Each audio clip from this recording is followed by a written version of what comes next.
on this day. In 1947. Well, Sorry. More Is that a guitar. mistake?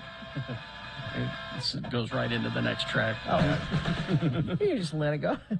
English singer-songwriter, guitarist Dave Davis with the Kinks was born. Dave. So that wasn't him though. That's not him singing. That was his guitar. I tried to find a song that he sings, and they're mostly ballads or not good.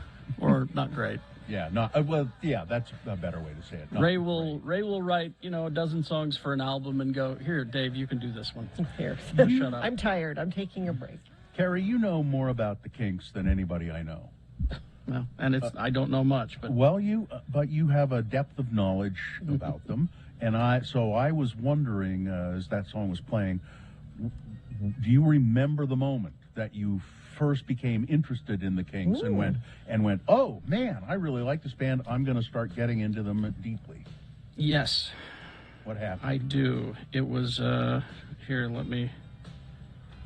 Find the song exactly. 'Cause Yeah. I'm sure it was a song that. It was a song. I went, what is this band?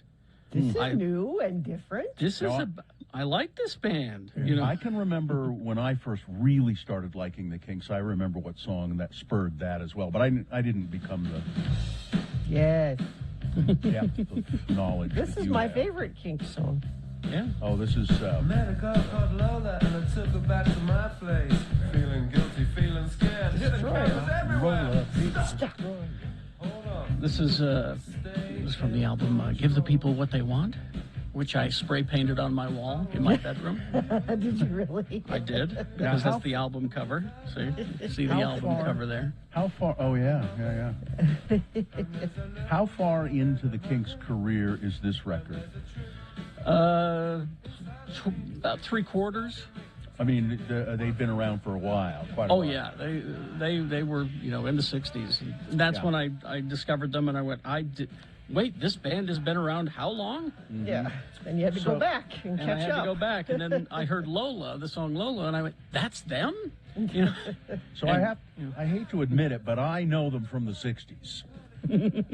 I remember when what is it? They had two big hits in the '60s. I can't. My mind has gone blank.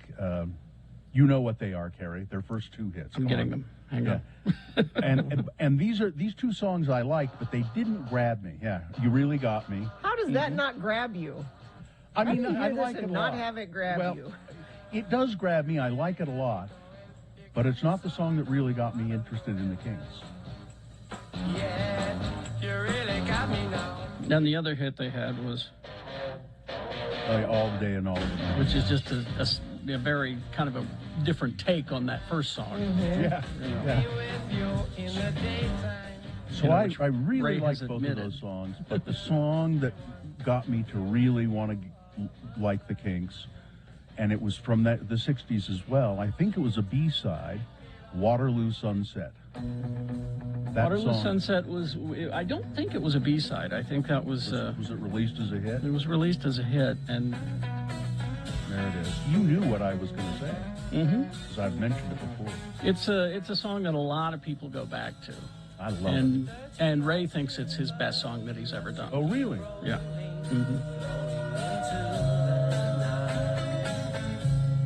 I like the dirtier Kinks. This is so lovely.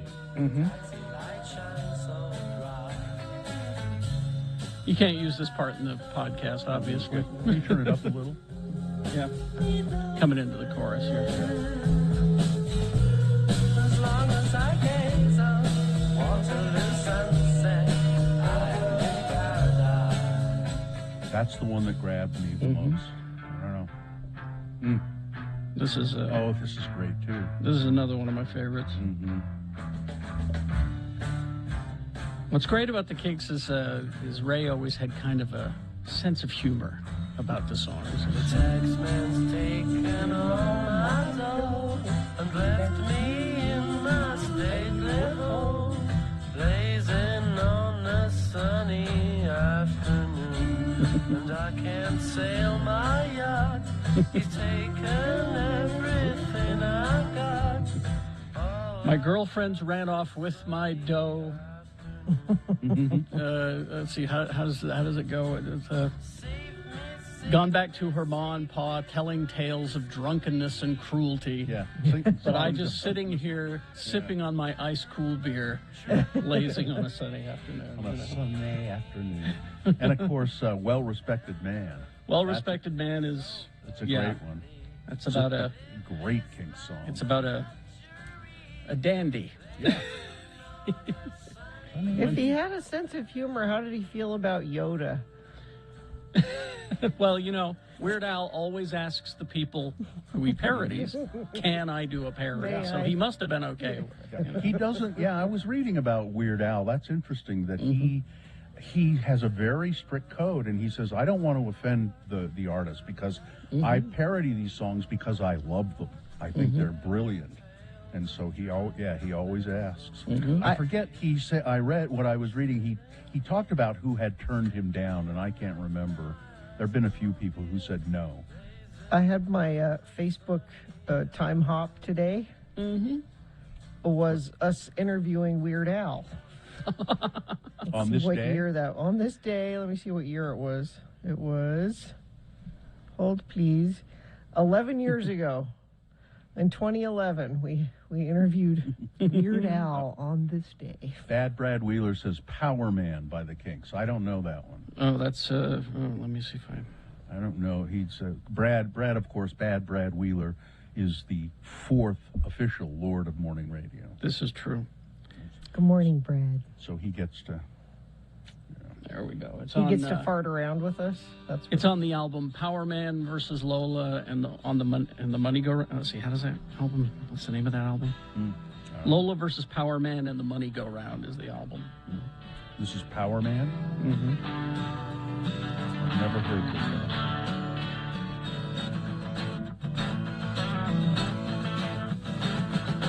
Nice.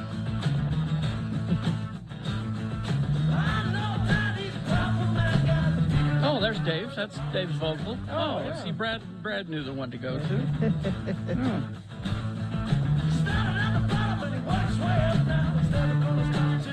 Nice. It's interesting how their music got more complex, too. I don't know. Well- Come Dancing isn't very complex. Wasn't that one of their biggest hits? Come Thanks, Dancing was a Yeah. very big hit for them. Thanks, yeah. MTV. Thanks to MTV. I think that's a pretty complex song in terms of its. It tells a great story. Yeah, and it owes a lot to a certain style of music that they.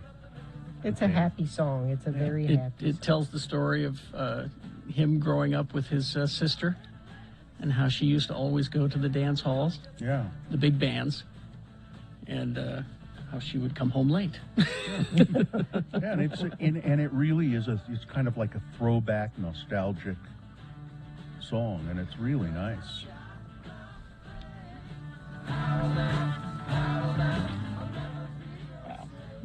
Well, that's it. The Kinks, great band. If you haven't explored them, they're We just did. That- We took you on a tour. We just did. yeah. However, Gina, you know that there's more to the songs than the snippets that's we have played. That's all what I'm suggesting, Gina, is that people maybe want to. I know you like to just skim the surface of life, Yeah. of everything in the world. I don't want too many facts, just No. a few. You know. There are those who say, and I am among them, Yeah. as is Mark Hamill, who would say that we would be mentioning the Kinks in the same breath as the Beatles, the Rolling Stones, and the Who, had they been allowed to tour at the height of their popularity. They weren't allowed to tour in America Oh yeah. at the height of their popularity. Why were they because not allowed to because tour? There are many stories. Drugs. It was drugs. It was The Beatles union had problems. drugs and the Rolling Stones had drugs. It was Beatles union didn't have problems. There was also stories about how Ray and Dave kept fighting so much that nobody wanted to book them. I mean, you know, they would spit on each other on stage. That's how much they hated each other. But,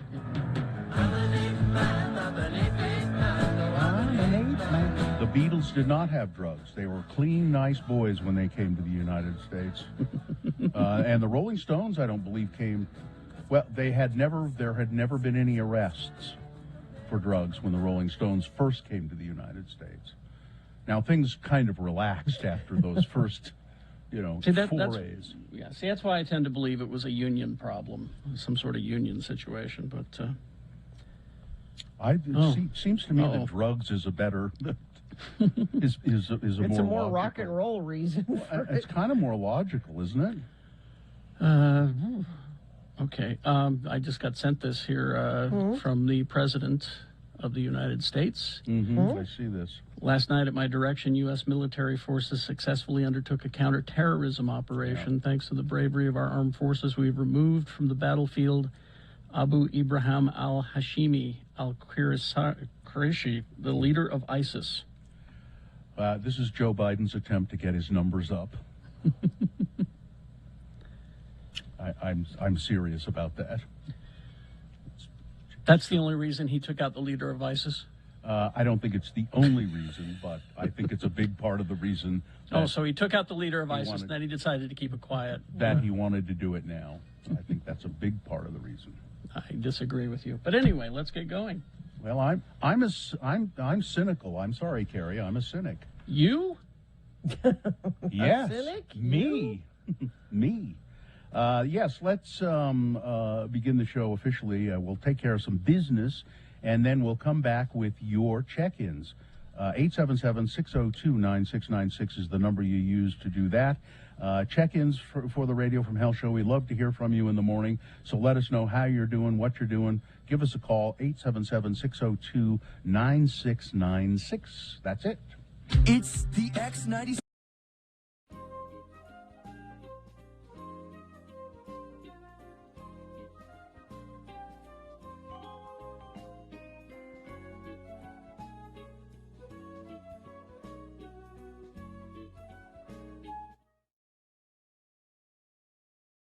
Norm. Spell it with me now. N-O-R-M. And now we'll use it in some dialogue as our two Utah men, LeVar and LeGrand. Today the boys are standing outside the ward house, chatting with a new ward member who has just moved in from out of state. Again, the word is Norm. Well, Brother Jensen, it's nice to have you in the ward. Where do you come from? Yeah, what ward was you in and where? I'm from a ward in Anaheim, California. Well, we kind of spotted you as a Californian. Yeah. You may have noticed that not many of our ward members wear Hawaiian shirts to church. Nor do many of the male members of this ward have pierced ears either, Elder Jensen. Yeah, I'm hip. I felt like the brother from another planet in there. Thank goodness I wore shoes. Well, why didn't you bring Mrs. Jensen and the little Jensens to church today? Maybe they haven't moved up here with you yet. Or if they are here, I hope they're not sick. Oh, no, I'm not married. Oh, a Californian and a bachelor too, huh? Hey, is Anaheim anywhere near San Francisco? No, it's not. Anaheim is the city that Disneyland is in. Oh, that's right. Disneyland. That's that big amusement park with Mickey Mouse and stuff, ain't it? We never been to Disneyland. We've been to Lagoon. That's an amusement park. It's good enough for us. You ain't gonna wear any of them mouse ears to church, are you? No, I don't think so. I don't imagine I'll be wearing this Hawaiian shirt again either. So, what did you do for a living down there in Anaheim? Well, I was and still am a tax accountant, and because you fellows have been so nice, I'd be happy to offer you some tax advice for free. I don't pay taxes. I don't have an income, so I don't pay no taxes. And I have a fellow that does my taxes. Norm. Oh, what's Norm's last name? Is he in this ward? I'd kind of like to meet him. No, his name's not Norm. His name's Evan. Evan Christiansen. Why did you think his name was Norm? You said your accountant's Norm. No, he said his accountant was Norm. It's a city near Provo, Utah. Orm! That's where this Evan guy is. Norm! Oh, sorry. Sure. We'll see you next Sunday, Brother Jensen.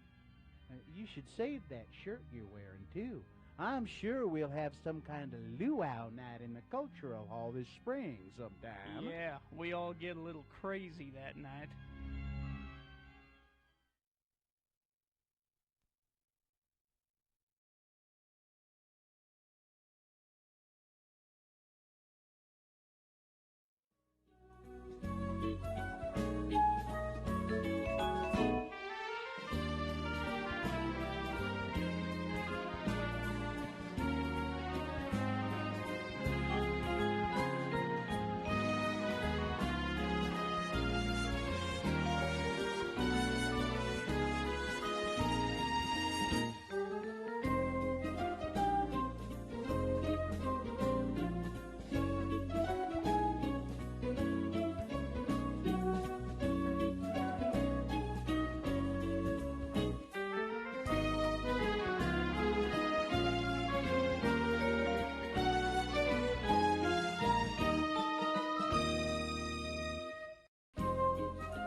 6:22.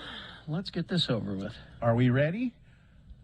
Do we have anybody checking in at 877-602-9696? Katie Not says yet. no. So I guess maybe we won't do it ever again. But if you want to call, 877-602-9696 is the number. Tina, my darling. Yes, my darling. I don't know why that came out of me. Don't either. Let's just say our sponsor is reminding you that we're winding down the 1K a day cash bribe with your first keyword coming up at 7 a.m. The moon is a waxing crescent moon, now 6.7% of full, inexorably moving toward fullness. The next full moon will be February 16th. The moon will rise today at 9:26 a.m. Today being Tuesday, it's the third day of February in the year of our Lord Jesus Christ, 2022. And this is Radio from Hell, the morning show that joins with music lovers all over the world to mark this sorrowful day. For this is the day the music died. Yes, Radio from Hell, starring the Lords of Morning Radio, Kerry Jackson, Bill Allred, Gina Barberi.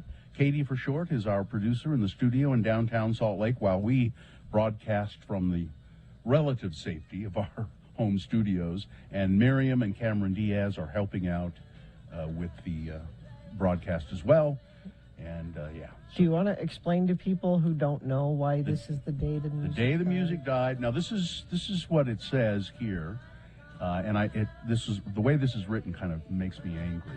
The day the music died is observed on February 3rd every year. It's the anniversary of the fatal plane crash that killed three important figures in rock and roll: musicians Buddy Holly, Richie Valens, and J.P. Richardson. Now, that's what bothers me. It's The Big Bopper. It was the Big Bopper, Nobody not knows J.P. his name. Richardson. They died along with the pilot of the plane, Roger Peterson, in a crash near Clear Lake, Iowa. It was in the thick of winter. Poor flight conditions led to Peterson losing control of the plane, causing it to crash.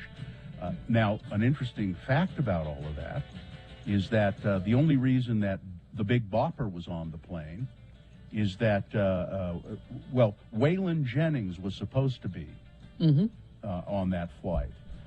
But it was... No. Yeah, What? Richie Valens, not the Big Bopper. Richie Valens wasn't supposed to be on that flight, but he was sick. Oh, yeah, Richie and Valens. so Waylon yeah. Jennings said, "You don't feel well. I'll go." drive. Yeah. You can take the plane." You can go on the plane. I'll give up my seat on the plane so you can fly. And Waylon Jennings was alive for many, many years. Richie Valens not alive for many years. Hello, baby. I love it. The Big Bopper. Although this article goes on to mention him, but it just says he was also known as the Bopper. No, he was known as the Big Bopper. All of his albums say Big Bopper on them. Yeah. All right. Well, let's go to Ned. Hello, Ned. Good morning. Hi, Ned. Morning. What are you doing today? Good morning. I'm doing great. I got to give you three quick ones before you hang up on me. Okay. I'm in Midway, and it's 9 degrees, by the way. Wow. And Nicole is, your friend Nicole is my daughter. Oh, yeah. So, I know. Anyway, thank you. I know what you're going to say, so go ahead. Well, I appreciate it. Thank you from the bottom of my heart, sincerely. But my real reason I've been wanting to call for a long, long time is that I just was in tears probably more than a year ago now with listening to your Let's Go Eat podcast with Tom Barberi. And then lo and behold, Gina did one with Festus and Tom, at least a year ago now. Yeah. And then, again, it was so moving to me because I listened to Tom's first show when he came here. You did. And I listened to almost every day driving to Salt Lake all those years. And not to leave Carrie out, I just love the Geek Show podcast, Carrie. Thank you. Oh, well, And thank I you, wondered Ned. if you I've wondered if you ever saw Questar tapes. Roddenberry's deal. Boy, long time ago. That's Yeah, it. it Hang was up a on long Ned. time ago. Hang up on it. Don't hang up on Ned. So I had to get all those in. 'cause- Ned, I would have had Tom Barberi on Geek Show, but he kept referring to it as Star Trek instead of Trek. Oh. Very embarrassing. Well, there are unforgivable things. Yes. And I saw a picture of Ned, and the reason he said thank you is that through his daughter Nicole, I arranged for Ned to get something that he's really, really wanted, and that's a radio from Hell mug and a tote bag. Oh, good. I'm And glad a you did. pen. And I got a pen. Pen? So, Pens? I didn't know we had pens. Give that pen back. You weren't entitled to that, Ned. oh, all right. Well, come take it from my cold, dead hand. So, here you go. My cold Ned hands. Say Ned instead of Yes. please. Okay. All right. Ned. My cold So Ned seriously, I get up at 5:30 every morning and listen to the Thanks for doing it. previous events of the day, and I just love you guys. Thank you. Thanks, Ned. You're gems. Thanks, I know Ned. you need to retire someday, but we'll all miss you seriously. Everyone keeps saying Friday. that. Friday is when it's Friday? happening. Friday. Okay, tomorrow. well, I'll listen until then. Thank you Thank so you. much. Thanks. Thanks, All right. Ned. See ya. That was Let's go to Tim. Hello, Hi, Tim. Hi. Hi. Hi, guys. Yeah. Hi, yeah. I just want to say I'm new to the area. Been here for the past 5 months. I'm a transplant from California. Welcome. LA. Welcome. Well, excuse me, you're a Well, thank Californicator. you. You're a Californicator, is Ca- what they call you. Yeah. Yeah, and you guys are hell rockers, okay? So, Is that good? so- Is that a I good don't thing? oh, you guys are good. You guys are good. I really enjoy it. Okay. It's my drive, my pep on the way to work, driving into work. I drive from North Ogden down to Clearfield. So, I put you guys on every day and Thank you. listen to you guys, and you Thank guys you. are good. You guys How are did you- really good. How did you Really find us? Just trying to find a radio station and Okay. came across you. Okay, good. So, you guys are really good. I like But- the variety that you guys get into. But I know there's a but coming, right? No. Oh, okay. Okay. See, that's the Well, problem yeah, with being a that's fine. that's the problem with being a If you cynic, wanna Bill, is fight, that yeah. you think that has Well, to be okay. that way. I will do the but. Yes. I enjoy it here. It's so nice. Okay. Open arms. Everybody's got an open arms welcoming here. Okay, Um, okay. Get But to it it. just gets a little old that, oh, you're from California. Okay. Oh, and Bill Well, piled onto yeah. that right away. Right away. Yeah. I made sure that, hey, I got my plates off my vehicles as soon as I got it. You Thank know? God. So, but you know, yeah, house prices are going up, but no one is saying no to me. You know, yeah. Did I pay more in in California? Yes. Wow. But no one didn't want my money. They wanted my money. So, you know, I love putting it right back. I love putting it right back into the area. And I just want to say it's a very welcoming community area. We love it here, and well, I'm going to Tim- retire. Tim, we welcome all of the Californians that are arriving. I know there are a lot of people who I talk to who do not like it, and I just say, hey, bring them on. Sure. Let them move in. Come We're on. glad you're here. You know, Yeah. Thank you. We're spending our money here. We're spending Yes. our money here. come on. All right. So, Thanks, Tim. yes. Well, See glad you you're later. here. Thanks for finding you. us. All right. Traffic, Gina, please. See, it's possible. Not all our listeners have been here for 30 years. I mean, most of them. Who are but you talking to? Who are you talking to? Me? I don't know. Carrie? Whoever I don't- needs to hear that. Let's see. Front of the program says traffic at the Roy Hill Air Force Base gate is horrendous. If you can use another gate, use another gate, please, they're saying. Connector ramp from northbound I-215's east belt to go eastbound I-80 into Parley's Canyon is closed. This is due to a semi-truck crash, which is blocking the ramp. It's snowing in Sardine Canyon, not enough to need chains or four-wheel drive, but visibility is reduced, and it's cold enough for the snow to instantly stick to the roads. Now, here's the problem. Yesterday was terrible, remember? We could see a little bit of that this morning. I'm not seeing it so far, but if those lake effect snow flurries pop up again this morning, that could make conditions slick again. But right now, everything looks pretty good. So we'll keep an eye on that for you, like we do here. And you can too. You can text us if you see anything through 33986. All right, we will take a break. We will be back. We got big boy news and geek news all in the next break. Then at 7, our first word in our $1,000 a day giveaway. Be listening for that and text it back to us. That's how you enter to win the $1,000 we're giving away today. And then it's Beat Gina, and it's zombie trivia coming up. Easy multiple choice. Don't worry about it. You'll probably win. What do we got today? A mug? Is it the Radio from Hell coffee mug that we're giving away? So stand by for that. X96.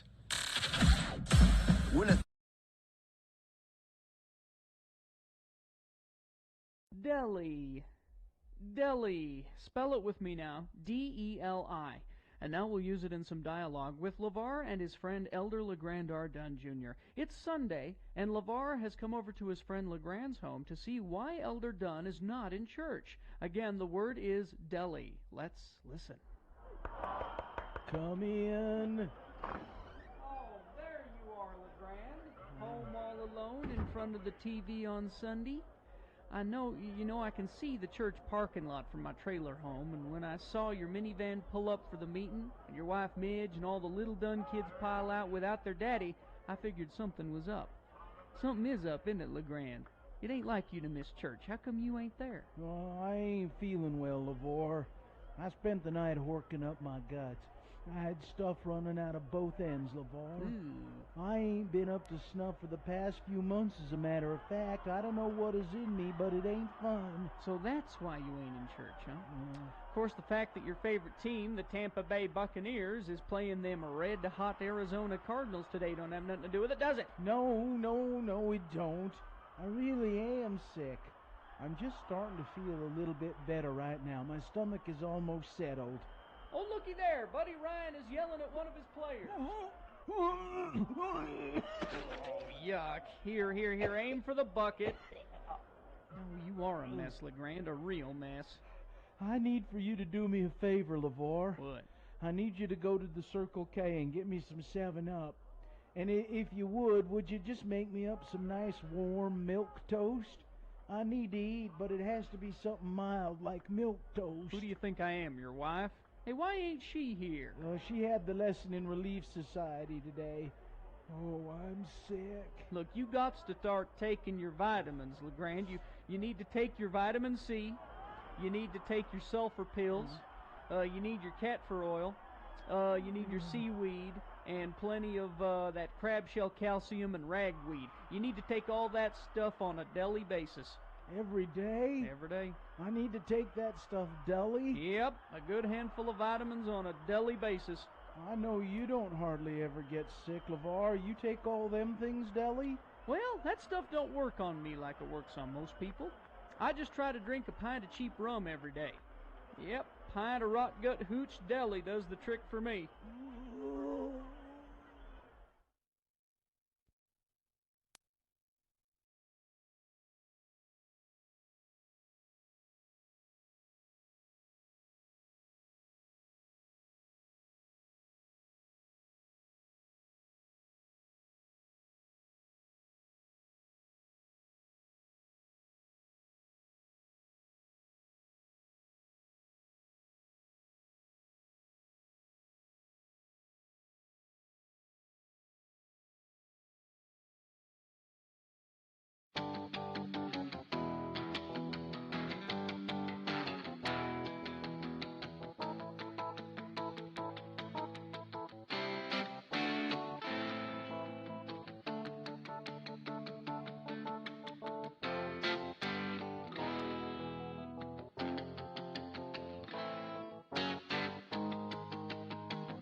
All right. Get that. That they're going to lose anyway, even though they changed their name. Oh, I see. It's strange to me explaining a sports joke. It didn't click. All right.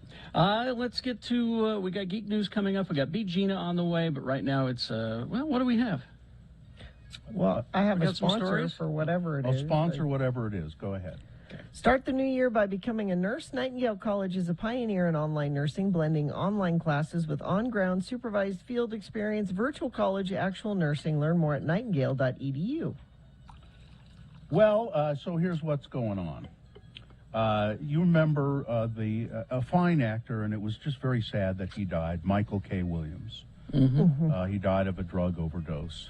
Well, a Brooklyn man now has been charged with selling a deadly dose of fentanyl-laced heroin to Michael K. Williams. Best known, of course, for his portrayal of Omar Little in the television show The Wire, in which he was brilliant. And he was also brilliant as Chalky White in Boardwalk Empire. And he could play comedy, too. I forget the name of that show, but it was kind of a buddy comedy show that he did with, I forget the other actor's name, but anyway. The man who was charged, Irvin Cartagena, and 3 others were accused of being part of a drug trafficking crew that continued to sell the drug even after knowing that it had killed Mr. Williams, operating in broad daylight amid apartment buildings in Brooklyn and Manhattan, according to a criminal complaint. So the deal here is that, I mean, what they're saying is that Michael K. Williams did not intend to die, and he probably took a bit of a dose of heroin that he was familiar with. He knew what it would do. He knew it would, but there was fentanyl in it, and he didn't know that. And the guy that gave it to him knew that other people had. Probably, yeah, that's what they're saying. Okay. The sale of the fatal dose to Mr. Williams in a hand-to-hand transaction in Brooklyn was captured on security video. That's how they caught these guys. So there will be charges filed.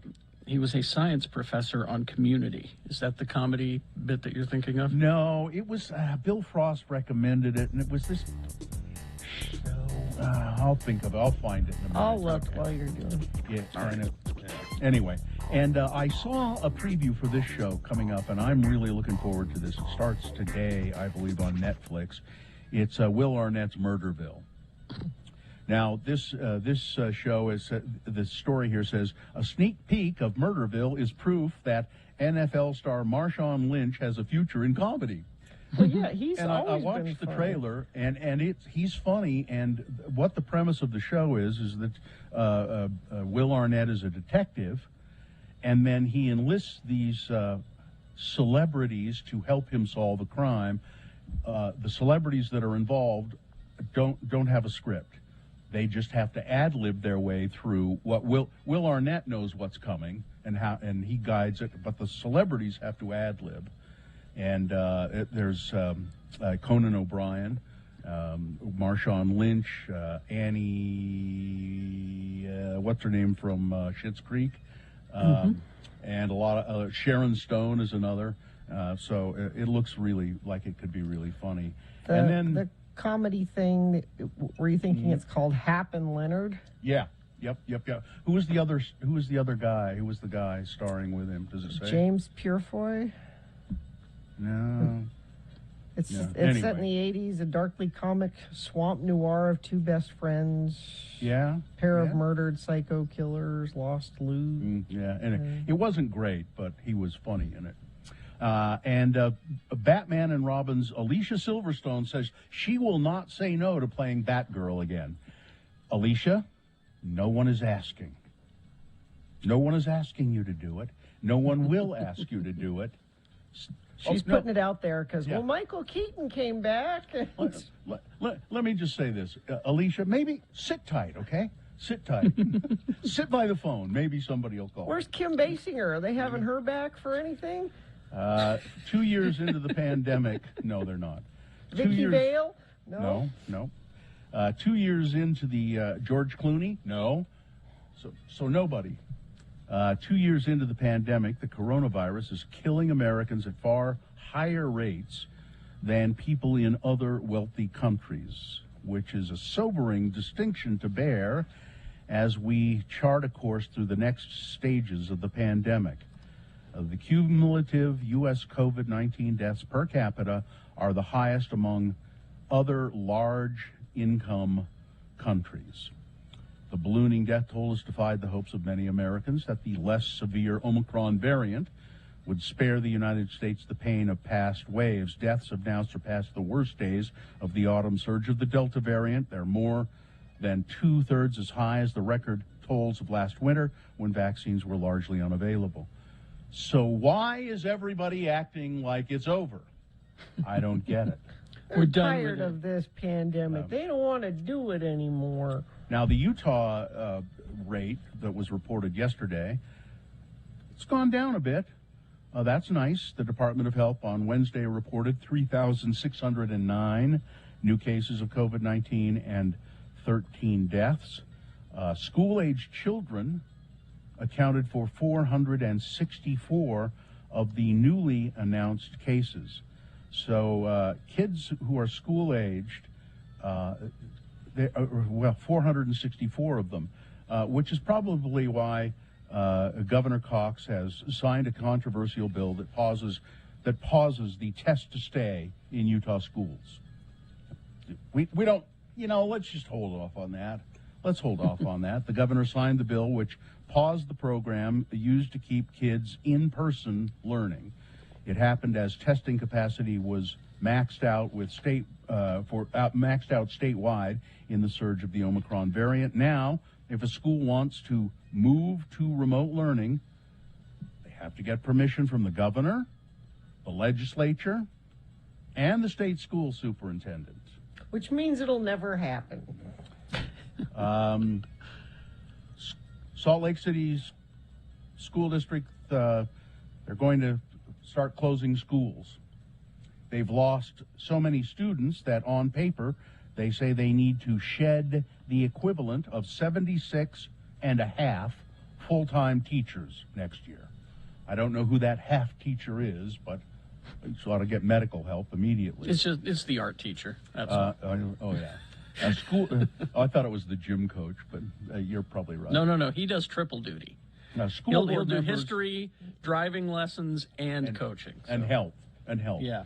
Yeah. School board members voted to soften that cut by roughly half, but they also agreed to start the process of evaluating which schools to close. The procedure for closing a school takes 2 years to complete, said Superintendent Timothy Gadsden. The Salt Lake City School District is getting smaller, and we have to stand up and face the music. That's what we're here for, said board member Catherine Kennedy. School vouchers. They're raising their ugly head in the Utah State Legislature again, more than 10 years after the voters defeated the idea of school vouchers. They're coming back. Senator Kirk Cullimore confirmed on Wednesday he was running a bill to bring back the controversial school vouchers. I would like to know if Kirk Cullimore, and I don't know one way or the other, I didn't have time to look, if he has any interest in a Charter schools? Charter school of any kind. Chris Jones would be able to find out for us.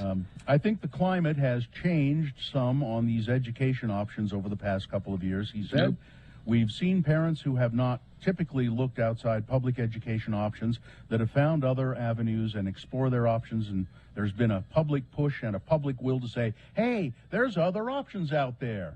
And I think you're full of crap, Cullimore. Well, That's not the reason you're doing it. And you've said it a million times before, and that is, rather than, throwing out the public education system, let's fix it, because it can be fixed. So, this is all people trying to, just say, well, the public education, it's ruined. We can't. Well, then fix it. Jeez. Ogden City, represent. It's been nearly a month since Circle Inn Pizzeria, a staple in the Sunset community, burned down. The Circle Inn has been owned by the same family for 3 generations. It was in the same building since 1957. Well, another local restaurant, represent Ogden, Taboo Pizza in Ogden, is putting their pizzas in Circle Inn boxes, and with the pizza, they're putting a flyer, and the flyer links people to a GoFundMe so that hopefully the Circle Inn people can get their pizzeria back Well, up that's and nice. running. Looking out for. Yeah. Our other flyer links pizzerias? people to the GoFundMe that people can go if they would like to support. So Jeremy Holmes, Taboo Pizza co-owner. This is one way we can help out a community favorite that's been around for a long, long time. Now, I'm not familiar with Taboo Pizza. I think they're probably felt relatively... Well, I haven't lived in Ogden for 25 years, so, Yeah. so maybe it's been around for a while. I don't know. I haven't had an occasion to order pizza in Ogden. U.S. Special Forces carried out what the Pentagon called a successful counterterrorism mission in northwest Syria early Thursday. The risky commando assault targeted someone believed to be a senior jihadist leader. Rescue workers said that women and children were among at least 13 people who were killed during the raid. American helicopters ferried the commandos into position soon after midnight. They surrounded a house in a town close to the border with Turkey. According to eyewitnesses, social media reports, and the Syrian Observatory for Human Rights. There was a standoff, loudspeakers warning in Arabic for everyone in the house to surrender. After about 2 hours, the house's occupants had not come out, and a major battle erupted. Heavy machine gun fire and apparent missile strikes that damaged the house. They believe that they may have killed a key leader of ISIS. And finally, Gina, I know we got to get to geek news. I'm going to end this this news for a story for you. Okay. You eat in your car, right? A lot, fairly often. You eat in your car. You go to drive-up places, or you go into a place and you come out and you sit and eat in your car. Yeah. Well, if you regularly eat in your car, you might want to rethink that decision. Oh, no. A new study has found that most cars are dirtier than the average toilet. Commissioned by Scrap Car Commission, the study was conducted by researchers from Aspen University School of Biosciences, and it saw them take samples from 2 toilets and 5 different cars, including one car that was only 2 years old. Sadly, the results were a bit stomach-churning, as every car in the study contained fecal bacteria. What? Somewhat surprisingly, the highest levels of fecal bacteria were found in the trunk, and researchers noted, well, there's always junk in the trunk, isn't there? Well, Researchers noted that this is the same area where most people transport their groceries. why would it be in Fecal the bacteria was also commonly found on the driver's seat, which is a bit less surprising. Yeah. And, of course, knowing that you might not want to eat that French fry that fell onto your seat. As for the dirtiest place in cars, the trunk was the clear winner. It was followed by the driver's seat, the shifter, the back seat, and then the dashboard. So there you go. And Thanks. it was cars that seemed to be well kept, but no. Ruining more things for me. Thank you. Well, I have so little now. I would say you're safe if you get your drive-through food or whatever it is, but then sit on the hood of the car, outside of the car. You'll be fine. All right, that's it.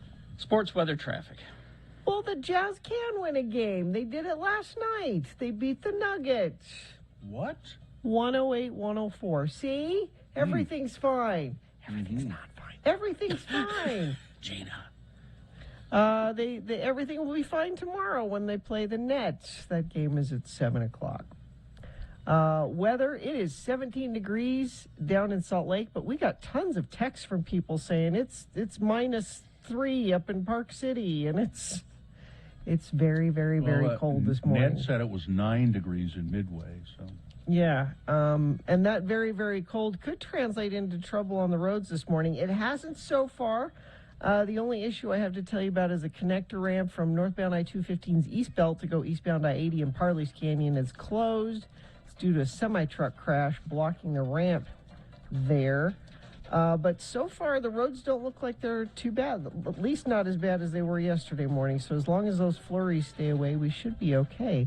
I'll keep an eye on that for you, of course. If you see anything, you can text us 33986 and I'll pass it along. For over 65 years, they've been part of your community. The name is changing. The commitment to you is not. Welcome to You First, YouFirstCU.com. All right. Now would be a good time to line up to beat Gina. I've got the trivia questions here. zombie trivia, and I can't remember why it is we're doing zombie trivia. I think it was on this day that that Simon Pegg zombie movie was released. I think we'll find out, and I'll let you know. Shaun of the Dead. Shaun of the Dead. I think it was that. But so we'll. Do I get points for that? I already answered a question. Shaun of the Dead. Yes, Simon you win a Pegg coffee zombie mug. Santa Clarita Diet is okay. Debuted on this day. But anyway, zombie trivia, just general zombie trivia coming up.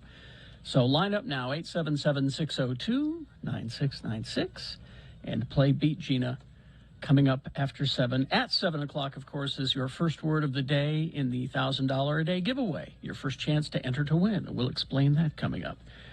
Geek News Now brought to you by New Year resolution, read more comics. This month, the epic comic series from Fiona Staples and Brian K. Vaughan, Saga, only at the Nerd Store at Valley Fair Mall and Dr. Volt's in Mill Creek. Okay, now, I know there are people, speaking of zombies, who are tired of The Walking Dead. Yeah, me. Now, wait a minute. A couple of years ago, I was tired of it. What if I were to tell you Parker Posey, I like her. Terry Crews, Anthony Edwards, Jillian Bell, Guess zombies? Poppy Liu. Are these comedy zombies? No, it's a new Walking Dead series. It's not a comedy Walking Dead It's not series. a comedy. Okay. Because I smell comedy here. It's called Tales of the Walking Dead. It's an anthology series. So you're not going to get Parker Posey through the whole series. She'll get her own episode. Oh. Tales of the Walking Dead. It takes place in the Walking Dead universe. Okay. So that means Terry Crews would get his own episode. Will they be zombies or will they be people fighting the zombies? They will be people fighting the zombies. Is this like an FX thing? Is this a... This is going to be on FX, yes. Okay. And Tales is an anthology series. It says here it'll be interesting to see whether it's hilarious or heartfelt. But Scott Gimple and AMC are seeing what they can do to help revive or keep the zombie series alive doing this. Okay. But this comes just in time to point out that The Walking Dead's 11th and final season premieres February 20th on AMC. Okay, so now we got that out of the way. Here's a little something for you. You like The Boys on the Amazon? Yeah. Well, it's coming up. It's coming up. Season 3 is on its way. I think it's in March. Yeah, March 4th. No. That's when this premieres. Okay, season 3 of The Boys is coming soon. This is the, and I've told you about this before, but we've got more footage. This is another spin-off kind of thing. This is, it's called Diabolical, and it's an animated series set in what is called the Vought universe, The Boys universe. So here's a little coming up. Oh, hang on. I'm having a little issue here. Sorry. There we go. Okay. Here we go. Let's do this. Where can you meet up for the most diabolical celebration of all time? That's right, Whataburger. And now, for a limited time, as part of our new diabolical menu, we're adding 2 61% meat patties to every Big Homie burger, giving you not 1, not 2, but 3 times the all-American flavor. Now, this is also an anthology series, but it's a different character every episode. It is animated, and it's got a hell of a voice cast, and quite a lot of good writers too. You've got Garth Ennis is writing some. You've got Justin Roiland from Rick and Morty. He's writing and voicing one. Brooklyn Nine-Nine's Andy Samberg is in it. Aisha Tyler, Evan Goldberg, Seth Rogen. So this premieres on Prime Video March 4th. It's not for kids. I'm looking at the list of people who are involved in this, and it's huge. Michael Cera, Don Cheadle, Kieran Culkin, Giancarlo Esposito, Elliot Glazer, Jason Isaacs, Kumail Nanjiani, Justin Roiland, Seth Rogen, Ben Schwartz. I mean, it's just Christian Slater, Kevin Smith, a huge cast. Simon Pegg, Kenan Thompson. And that's going to debut on March 4th on Amazon, your Amazon Prime TV. So there you go for that. Let's see. Star Trek Strange New Worlds. Paramount Plus is quickly becoming all Star Trek all the time. I don't have a problem with that at all. But Strange New Worlds is a new series, and they've got a cast member, and finally one of the creators of the show has confirmed that this member of the crew is somehow related, not being specific, to Khan. Khan Singh. Yeah. I hope they call the character Khan Jr. I really do. I really do hope that Tom it the comes to Second? that. Khan Jr. is what I'm hoping for, because that's a character from King of the Hill. But anyway. That's right. I forgot. That's what I'm going for, is Khan Jr. All right. There you go. Traffic, Gina, please. Yeah, Utah Transit Authority is saying expect delays on the red and blue lines, tracks northbound and southbound from Murray North due to a broken rail. That sounds like a problem for a while, if tracks is part of your commute. No accidents going on right now, at least as far as I can tell. That earlier one at the mouth of Parley's, I haven't seen an update on it. That could be still causing some issues. There was a crash at the northbound I-215 East Belt connector ramp to go into Parley's Canyon, but I'm not seeing whether that's cleared up or not. And that's the only issue so far this morning. So far, so good. A lot better than yesterday, it seems. If you see something that's not better than yesterday that the friends of the program need to know about, you can text it to us, 33986. For over 65 years, they've been part of your community. The name is changing. Commitment to you is not. Welcome to You First, YouFirstCU.com. All right, we will take a break. Right after this, we've got your first word in our $1,000 a day giveaway. So be ready to text that back to us. That's your entry to win $1,000 today. And then right after that, it's Beat Gina. Start lining up now at 877-602-9696. Play Zombie Trivia against Gina. You might win a Radio from Hell coffee mug. KXRK Provo. Sentence number 1 in Spanish, please. ¿Qué dijo el pavo de Acción de Gracias después de la cena? Estoy lleno. Wow.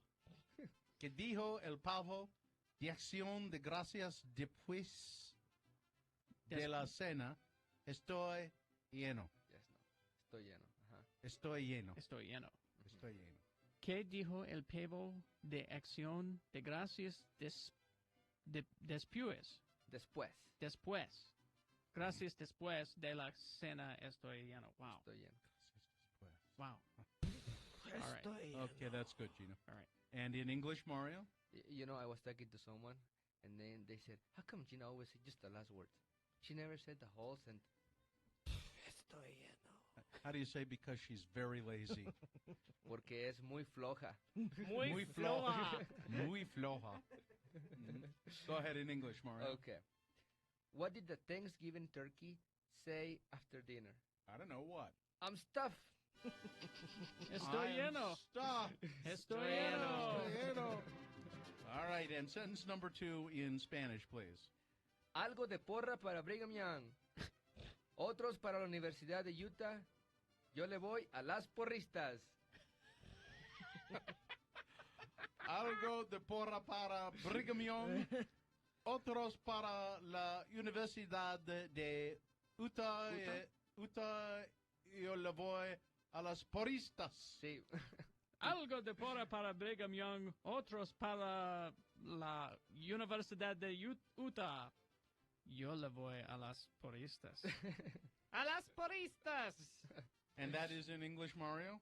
Some cheer for Brigham Young, others for the University of Utah. I cheer for the cheerleaders. The only way to go. But not when my wife is around. No. Yep. No. Mario, are you going to have a big traditional Thanksgiving dinner? Yes, sir. What will you have? We're going to have turkey. I'm sorry, pavo. Pavo.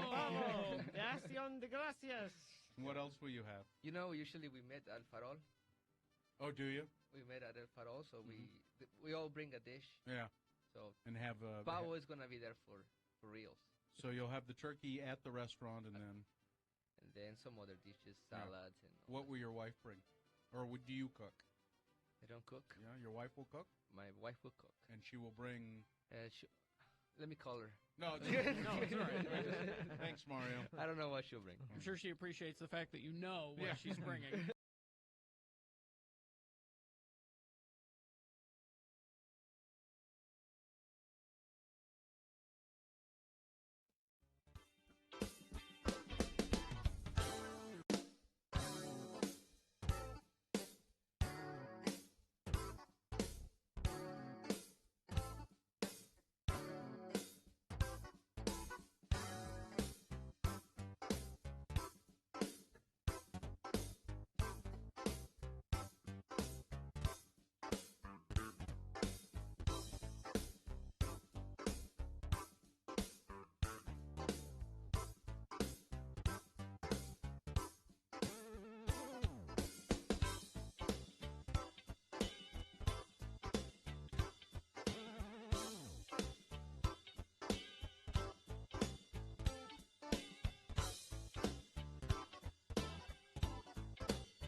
It's time for your 1K a day cash bribe first keyword of the day. We're only 2 more days of this contest. Only 2 more days for a local person to win $1,000 a day. Start fresh today. Do it right today. Make a commitment to get all 6 keywords today. Those are your best chances to win the $1,000 with those 6 entries. 1 word equals 1 entry. The word for the 7 o'clock hour is flush. Flush. F-L-U-S-H. Flush. Text that to 33986 now to enter to win. You can see the official rules at x96.com. All right. Thank you very much.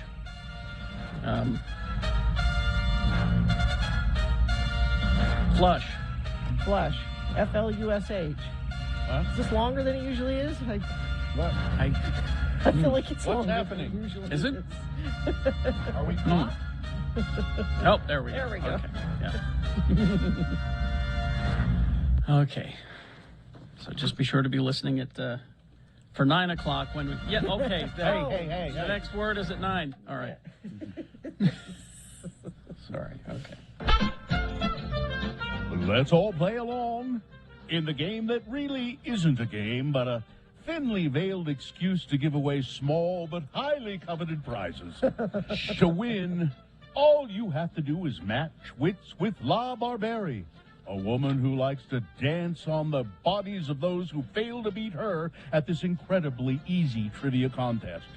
And now join me, if you will, your announcer, Johnny Filbert, in welcoming our host with the most, the guy that shines, a man who gives and gives and then keeps on giving. Today, his wardrobe has been provided by Bott Industries International, soon to be added to the 7 as the latest soup, Kerry Jack Jackson. Thank you. Thank you, Johnny. You're Wow. welcome. All right. We had a bank full of phones. We tossed a coin off the air to determine who our winner is, and it came up Casey. Hello, Casey. How are you? Hello. Now, I'm great. Casey, if you beat Gina at Zombie Trivia, you will win a Radio from Hell Diner Edition coffee mug. But what if she beats you? What are you prepared to do in her name? I will take my family out to Rita's Pizzeria in Clearfield. Well, there you go. Okay, nice. Supporting local businesses. We like that. There we go. All right, Casey, we're going to toss another coin here. This will determine who goes first in the game, and it does give you an advantage, so I ask you, heads or tails? Tails. Tails, all right. Coin toss app says tails. Tails never fails. That's right. So there you go. Casey, you go first. This first question is for you to answer exclusively. If you get it correctly, you get the point. If you don't, Jeannie gets a chance to answer that question correctly and steal the point away from you. We'll go back and forth until one of you has 3 points. Very exciting. Santa Clarita Diet premiered on this day, and so we're going with zombie trivia. Now, I've had people accuse me of making, and get angry with me. I get emails saying that I've made these questions too easy. Well. So I've decided I'm going to start making them a little harder. Oh. Okay? Okay. I'm just warning you and Casey right now, Gina. Okay? I have a confession, Carrie. What's I'm that? the one who sent all of those emails. I wanted you. So your game show host, announcer 69 at Gmail, is that you? That's me. Oh. Johnny Filbert. Okay, all right. Here's your question, Casey. Which film, which movie first introduced the concept of zombies eating brains? Which film introduced the concept of zombies eating brains? Was it A, My Dinner with Andre? B, Eating Raoul? C, The Return of the Living Dead? Or D, Babette's Feast? It was C. Return of the Living Dead? Oh, very, very good. Casey has a point. It's 1-0. Gina's question now to answer, and she could tie the game. All right. Gina? Mm-hmm. We were talking about this movie earlier, Shaun of the Dead. Mm-hmm. What song was Shaun and Ed singing with the, unknown at the time, zombie in Shaun of the Dead? They sang a song together. Okay. Was it A, Eat It by Weird Al Yankovic? B, White Lines by Melly Mel? C, Zombie by the Cranberries? Or D, Junk Food Junkie by Larry Gross? I don't know, but I want to say White Lines. That is correct. Really? I don't recall that in the movie. I'm going to have to go back and watch that. It's a fine movie. It's 1-1. The game is tied. Casey, you have a chance to go ahead now. Casey, what has been voted by the internet as the #1 best zombie movie in the world? Wow. The best one in the world. Was it A, Citizen Kane? Because it's on every list, really. Yeah. B, 1978's Dawn of the Dead? C, The Manchurian Candidate? Or D, Meet the Fockers? It was D. Dawn of the Dead? That is correct. I don't know why anyone would accuse you of making these questions too easy. I know, right? I made these harder. That was a head scratcher. It's 2-1. Casey in the lead. Gina has a chance to tie the game. Gina, what was the very first zombie movie? The very first zombie movie. Was it A, Meet the Fockers? Mm-hmm. B, White Zombie? C, The Notebook? Or D, The Earth Dies Screaming? Is it White Zombie? It is White Zombie. There we go. All right, it's 2-2.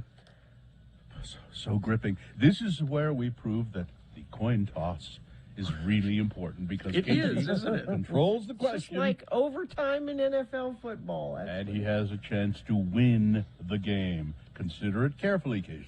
Casey, in the movie 28 Days Later, which is a great little zombie movie, what kind of virus created the zombies in 28 Days Later? Was it A, the rockin' pneumonia, B, rage virus, C, the boogie woogie flu, or D, mad cow?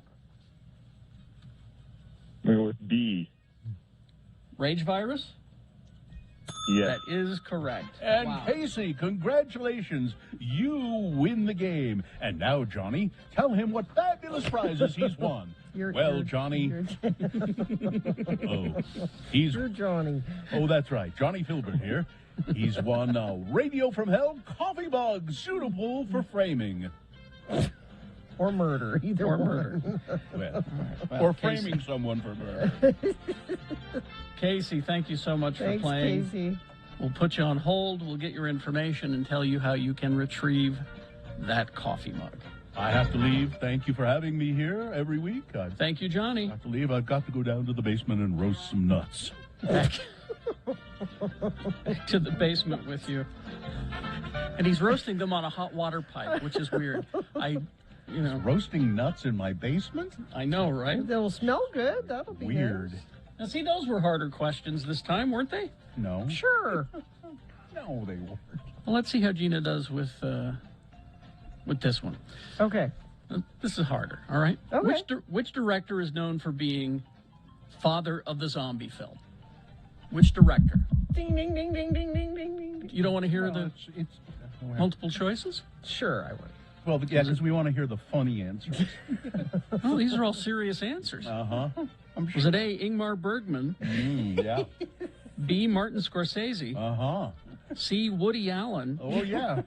or D, George Romero? Gina, can you guess? I think it's George Romero, but I'm not sure. That would be correct. Thank you very much. Again, the father of. Remember, we were talking about that yesterday. The Yes, father. the of- The father of. All right, traffic, Gina, please. Yeah, way different from yesterday, and isn't that nice? I have no accidents to tell you about, and you haven't told me about any, so we're just going to go with that there's no accidents, because that's all the information I have. Now, if you see something different that says, hey, there's trouble here, people need to know about it, you can text us 33986. All right, thank you. Boners round one coming up. Here are the candidates. And I'm really proud of all the boner candidate titles today. I just like I mean I make them up, but I'm particularly proud of these. Okay. Boner candidate number one, a fabricated post on Facebook? Impossible. Boner candidate number two, marine jackassery at the zoo. And boner candidate number three, hang on, Tucker Carlson messes with Mob City, a.k.a. Charm City, a.k.a. Bodymore, a.k.a. Baltimore. Be more. All right, thank you. We got round one of your boners coming up, along with some other things that you might need to know about on the way. And, Sean Means reviewing movies coming up at 8 o'clock as well. Stand by. X96. Back in the day, we had these mascot animals living at our studio up in Ogden. We had Farnsworth, the cat, and Farnsworth just had the run of the place, and there were a lot of mice in the building, so he kept the mice down. And Farnsworth was he was really a great cat for the most part. He was almost jet black. Had a broken tail. Yeah. Oh, that's right. He had a crooked tail. Yep. And Farnsworth went missing once around Halloween. And Very nervous. And our owner was certain that the Satanists had got him. Well, sure. You know what? The Satanists have got him. We got to make sure next year we keep him in if we find him. He did turn up, but he was fine. And then I don't know whatever happened to Farnsworth. I think he finally just they don't went live off. forever. Yeah, I think he just finally went off somewhere. And I think once the sale happened, I think Tom took Farnsworth home. did he? Oh, Yeah. Maybe you're right. Because I know that the a-hole from El Paso didn't want the cat around. No. So, it works better alliteratively if we can really say the word. Yeah, I know. From El Paso. But, the nation is 9 years old, so I can't. Yeah. So just say that to yourself in your head. It sounds better. I did. It's there. But anyway, back to this little horse. And then, so the other animal we had was a burro. For some reason, we thought it would be a good idea to adopt a burro from the Grand Canyon. when those wild burro and the BLM had these programs where you could adopt a burro. And so we went and we adopted this little burro, and we named him Buster, and he was the KJQ burro. No, that's not the right picture. No. They don't know They what a burro- assume that I'm talking about animals. That's an animal picture. That's for later on. Different animal. Yeah. Did you sorry. have a picture accompanying the No, story? I did not. So anyway, we adopted this burro, Buster, and he was a donkey. And it is true what they say about donkeys. They're stubborn. They're stubborn. They're the worst. Yeah. And he was just, we thought it would be fun to take him around to events. Well, it wasn't. No. Because he was stubborn. We had a horse trailer that the owner of the property had that we could use, but to try and get him into the horse trailer was just almost impossible because he didn't want to go. Of course. And you know you could pull on him and he would dig himself in and he just would. But so one year we're having this parade. I think it was the Thanksgiving Day parade. It was the Christmas parade on the day after Thanksgiving in Ogden. I think they still do it. And that's when Santa comes right after Thanksgiving, and they have this little parade. Anyway, so we're going to take Buster and have him be in the parade. Or maybe it was the 24th of July parade. I don't remember. Yeah, it was. It was the 24th of July parade. Because so we finally get Buster in the trailer, and we take him up to Washington Boulevard, which wasn't very far, and we park the trailer, and we open the back door of the trailer, and Buster, the burro, is like almost upside down with his feet sticking in the air. Now, you know, we didn't know anything about it. Like, he wasn't tied in properly or something. And so he's upside down, all four legs sticking in the air, and I go, Tom goes, "Oh my God, he's dead! He's dead!" And he did. He looked like he was dead. His eyes were glazed over. His tongue was hanging out. Well, there was this cowboy who was there, because he was going to ride his horses in the parade, and he came, "What's going on here?" And our burro is dead. And the cowboy looks in there and he goes, "Hell, he ain't dead." And he grabbed that burro and just dragged him out of the trailer, and Buster kind of staggered to his feet. He's fine. He's fine. He ain't Walk dead. it off. Cowboy up. I mean, and we, you know, I mean, it's just like he said, when you take him home, you got to tie him in there so he doesn't fall down. Oh, because they're dumb. Well, and you know, we thought he could just stand there and balance. And, No, no. So that he could have been hurt bad. Yeah, he could have. Yeah. I mean, he did look dead. I mean, I think his tongue was hanging out, and if he'd stayed like that, he probably would have died. But the cowboy, oh hell, he ain't dead. and then so we walked him in the parade.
Okay, 7:20 right now, and it's time for round one of your boners. Presenting to you now 3 news stories. These will be examples of bad, stupid, or funny human behavior, and you will decide with your vote. Of these 3 candidates, which one is the worst, which one deserves to go forward to boner fight and possibly become boner of the day. We say possibly because coming up at 8:20, an hour from now, we'll have 3 more of these candidates, 3 different ones. We'll get another winner there after voting. We'll send both of our candidates forward. Winners, 1 from each round. 9:20 this morning is when boner fight happens, and that's when you'll vote for boner of the day for today. So let's begin. This is round 1. Here we go. 2 candidates now, a third coming up here in a bit. Once you've heard all 3, then you'll vote. One of you lucky random boner voters will receive I can't buy it, gotta win it. Radio from Hell Boner t-shirt. Katie's showing you right now at x96.com/live. So Boner candidate number one is a fabricated post on Facebook. Impossible. That never happens. An image, here's the claim. An image shows a Facebook post allegedly by Canadian Prime Minister Justin Trudeau. The post says, people should avoid texting and talking on the phone with unvaccinated friends and family and do everything they can to make life difficult for friends and family who are unvaccinated until they comply with vaccination. Well, people looked into it. That sounds kind of absolutely false. The post was fabricated. The message does not appear on Trudeau's social media accounts, and his office said, no, we did not do that, eh? A manipulated image made to look like a post from the verified Facebook account of the Prime Minister circulating across Canada, around the world. The three-paragraph post says that there's a convoy of truckers, by the way, in Canada right now who are coming toward the capital because they're protesting vaccines and things like that. The Post says that convoy needs to stop because it's dividing Canada. And it goes on to say, everyone knows I am the Prime Minister that is about unity and inclusion. Please help do your part to make this stop. If you have friends or family that still haven't been vaccinated, don't allow them to family dinners. Don't speak to them on the phone. Don't reply to their texts. You need to do everything you can to make life difficult for them until they comply. No, not true. A fabricated post on Facebook? Impossible. Here's Boner candidate number two, marine jackassery at the zoo. Retired General James Mattis once said that Marines can be a bit rambunctious at times. Well, that's true. Case in point, 4 Marines were arrested last month for allegedly causing more than 100 people at the San Diego Zoo to get stuck mid-air on the Sky-Fari aerial tram. It took firefighters up to 2 hours to rescue everyone from the gondola ride. What happened? Well, the Marines are accused of rocking back and forth in their gondola, causing the system to totally shut down. They were subsequently arrested and charged with vandalism. All 4 of the Marines are assigned to the Marine Fighter Attack Squadron based out of Marine Corps Station Yuma in Arizona. But at the time of the incident, they were in training at Marine Corps Air Station Miramar, California. Apparently, the Marines thought it would be really fun to rock that. And you can see how that would happen. You rock the gondola. We used to... seems to me when we were on the Ferris wheel at Lagoon when I was, in high school, we would start the chair rocking back and forth. And I know break it? Well, I used to do that when my ex-wife was on the Ferris wheel with me because it scared the bejesus out of her. So when I'd started rocking the why would you do that to her? To scare the bejesus out of her. That's why. It was fun. Anyway, Boner candidate number 2, Marine. Ex-wife. Ex-wife. Pointing out. Yeah, ex-wife. Yes. That was Bill jackassery at Lagoon. Yeah. This is Marine jackassery at the zoo. Coming up in a moment, Boner candidate number 3. And these are all nicknames for Baltimore. Kerry pointed out another one is B-More. Tucker Carlson messes with Mob City, a.k.a. Charm City, a.k.a. Bodymore, a.k.a. Baltimore. That's coming up. We got that one coming up after a couple of things that you found there. So Crosby, Stills, and Nash. Neil Young said he was leaving Spotify because of Joe Rogan.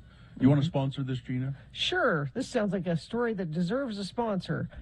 Are you searching for Pokemon? Locally owned Haster Games has the best selection of Pokemon, Dungeons & Dragons, Magic, and more. Shop online at HasterGames.com or visit the store, 6831 South State. Curbside service is available. I wish you wouldn't oversell these stories I pick because saying it deserves a sponsor. Just, Anyway, so Neil Young leaves. A bunch of other people have left, Joni Mitchell, and now David Crosby and Stephen Stills and Graham Nash, who Neil Young used to play with them for a time. They are also taking all of their music off of Spotify. So this is the only way we could get a reunion? Yeah, right. Yeah, they don't get along, actually, At very all. well. Crosby, Stills, and Nash do. They get along pretty well.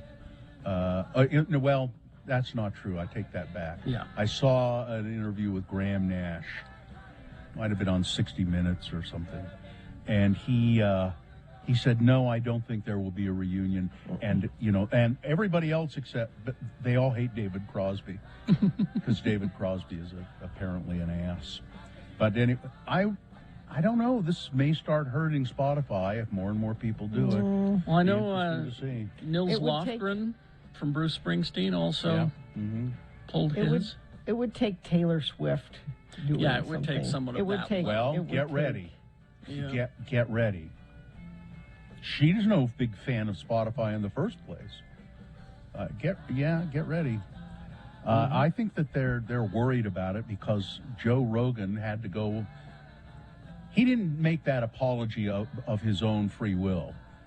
Spotify said, get out there and say something. Let's do some damage control. He apologized, and then less than a day later, he posted another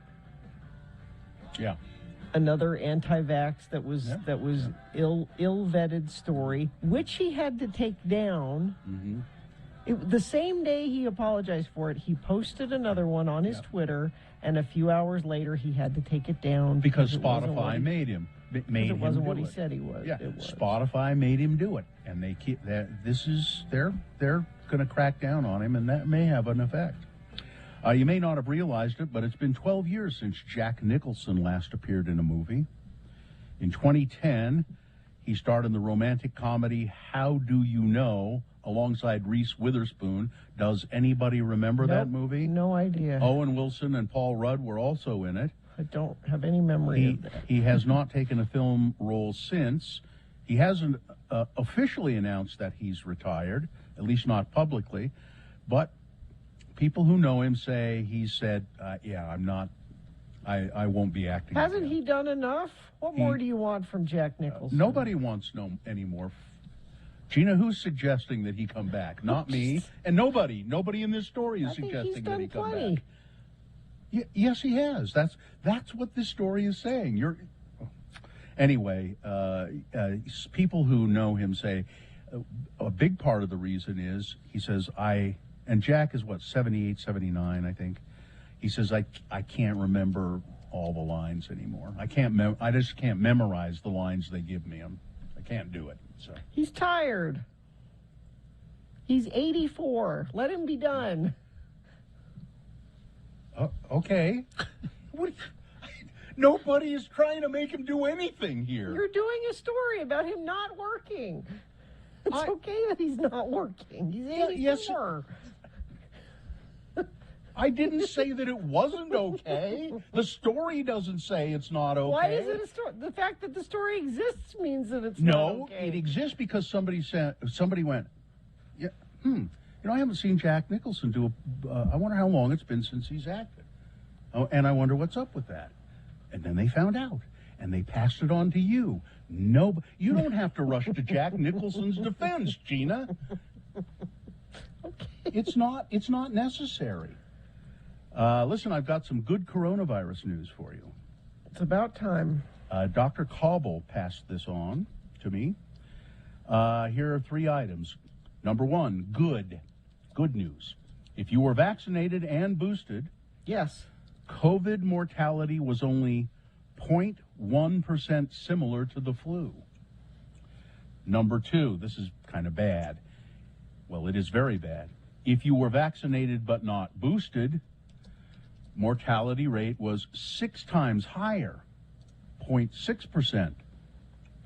And number 3, it's really bad it's bad news if you are not vaccinated. The mortality rate is 78% times high, or 7.8% times higher than the flu. So you better. And the vaccines will soon be available for people 5 and under in March. Thanks to COVID, it's affecting the Olympics in many, many ways in China. And one of the ways is the country of India has sent only one athlete to the Olympics because of COVID restrictions.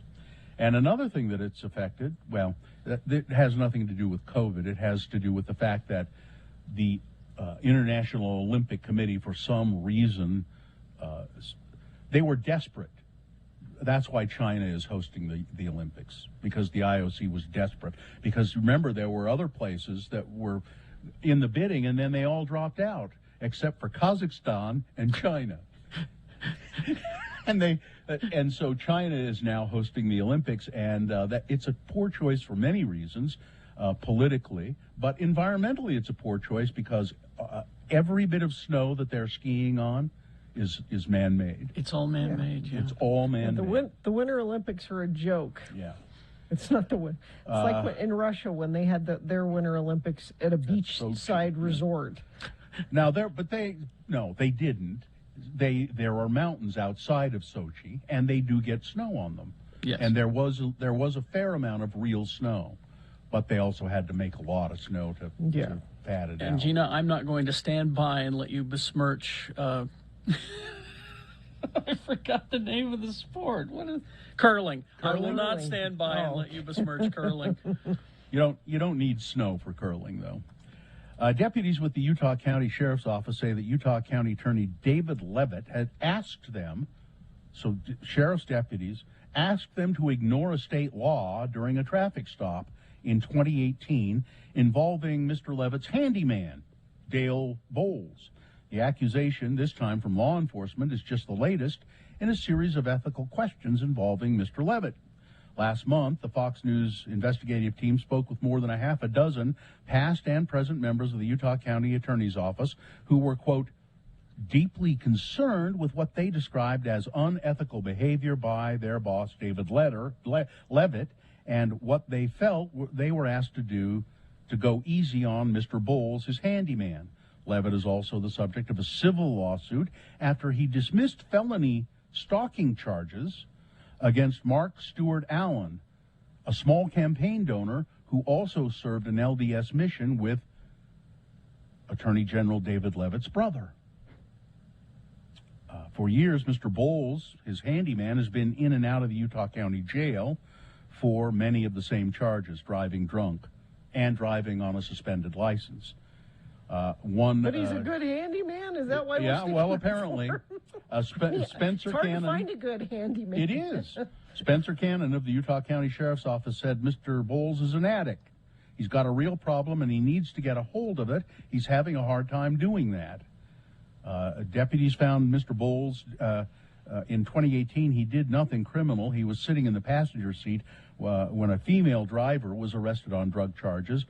Deputies described the traffic stop as routine, but then they got a call from David Levitt while the traffic stop was going on. Wow.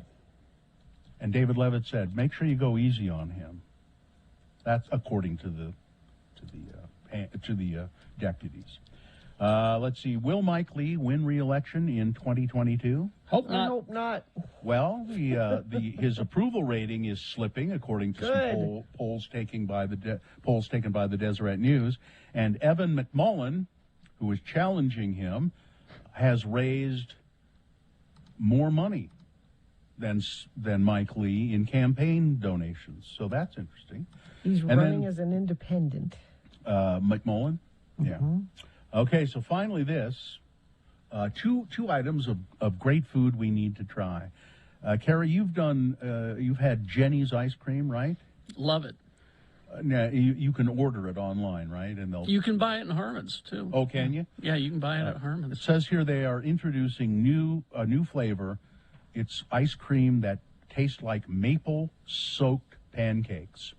Ooh. And I think it has little bits of I'll pancake. bet it's got pancake in it. That one you probably have to order to get if it's a limited edition. That sounds great. It says it's a swirl of mouth-watering salted butter and Vermont maple syrup, ice creams, and fluffy pancake bites. That sounds good. Okay, I got to have order some of that. Ice cream for breakfast. How about that? Yes. And another food item to look for. This sounds good too. The marshmallows. I think the Stay Puft. They're doing stuffed puffs. Stuffed with what? No, Stuffed Puff is the brand of marshmallow. Oh, is it? Is yeah, it I've the got brand? some upstairs, yeah. Oh, really? So what are yours stuffed with? They're stuffed with chocolate. I was telling okay, Gina that's- about these. Yeah, that's what these are. That's okay. So they're doing Valentine's Day heart-shaped classic milk chocolate-filled marshmallows. I had never heard of these. Can you just buy those Carrie in the was store? Carrie was suggesting. Well, tell everybody what you were suggesting I do with them. Well, I ordered these. I don't know if you can get them in the store or not, but we ordered these, and it makes s'mores in nothing flat. Because the chocolate's inside the marshmallow. Chocolate's in there. You just get your graham crackers and put it in the microwave, and you can have a s'more in no time at all. So I guess the point of this story is that they're releasing heart-shaped ones. for Heart-shaped Valentine's Day. marshmallows, yeah. And where apparently the only place you can get at least the heart-shaped ones is Walmart. The really good one is it's a chocolate marshmallow with chocolate inside of it. All right, that's it. All right, weather, traffic. It is bitter cold out there this morning. It's 18, which is toasty compared to what we've heard some of the friends of the program saying up in Park City and places like that. It's single digits, really, really cold up there. Only going to get up to 31 for a high today. Still a 10% chance of some morning lake effect snow flurries, but not seeing too much trouble as far as that goes right now. The trouble right now actually has to do with tracks. The tracks arms are stuck near the intersection of 33rd South, 3rd West, and South Salt Lake. It's causing traffic back up to the exit ramp from northbound I-15 to the exit at 33rd South. So that's the only thing that UDOT is reporting. What are you reporting? You can report by texting us. 33986 is where you do that. Boozteak features accessories for wine and cocktails and pairs well with contemporary living. But if you're sober curious, Boozteak has non-alcohol wine, gin, and whiskey too. Open 11-ish to 7 Monday through Saturday, 315 East Broadway.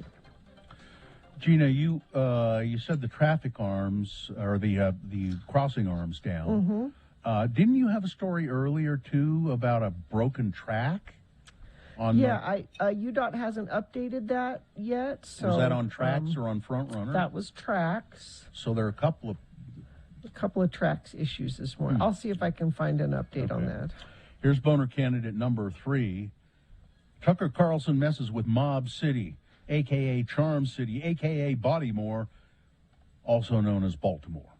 By the way, the current nickname for Baltimore is Charm City, and that was created by advertising executives in 1976. Anyway, Tucker Carlson facing accusations of racism after his declaration that Baltimore City is a little bit of Haiti. Whatever you do, don't go to Baltimore, he said. Baltimore is a major American city. It's only about 40 miles from where White House Press Secretary Jen Psaki lives. He continued, it's one of the worst places in the Western Hemisphere. Baltimore is like a little bit of Haiti in the mid-Atlantic. Baltimore is exactly what happens when you apply Jen Psaki's ideas to governing. The caption beneath Carlson read, as he said this, hellscape just 40 miles from the nation's capital. Carlson's comments echoed Donald Trump's claim that Baltimore was a rodent-infested mess where no human being would want to live.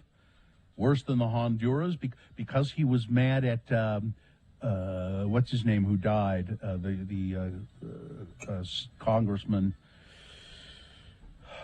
who was friends with Jason Chaffetz, African American. Move on. Anyway, so this racism, that was implied racism in Donald Trump's comments, and certainly implied racism in Tucker Carlson's comments, calling Baltimore. Elijah Cummings? Yeah, Elijah Cummings, thank you. Calling Baltimore Haiti. That's boner candidate number 3. All right, so let's review the first 2 and vote. Number 1, a fabricated post on Facebook. Impossible. There was a Facebook post falsely attributed to Canadian Prime Minister Justin Trudeau, which said, "Don't talk to your family members or text them on the phone unless they get vaccinated." Boner candidate number 2, marine jackassery at the zoo. 4 Marines arrested for acting like jackasses at the San Diego Zoo, causing a problem on the gondola. And number 3, Tucker Carlson messes with Baltimore. Okay, it's time for round 1 of your boners. You've got to decide of these 3 candidates which one is the worst, which one deserves to go forward to Boner Fight and get that chance to become Boner of the Day. I say get that chance because at 8:20 we do this again with 3 more candidates. We get another winner there. Then both winners go against each other to determine who is Boner of the Day. That'll happen at 9:20 with Boner Fight. But right now, let's send one of these 3 forward from this round 1. 1, 2, or 3. Remember your candidate number, the one that you think should win. Put that single digit in the message of a text and then text that to 33986. Easy. Or call the producer's booth in Salt Lake, 877-602-9696. Use your voice. Or go online, x96.com. Look for the box that says Boner Voting, February 3, 2022, and vote there. All right? You have until the end of these messages. Let's go. This be round 1.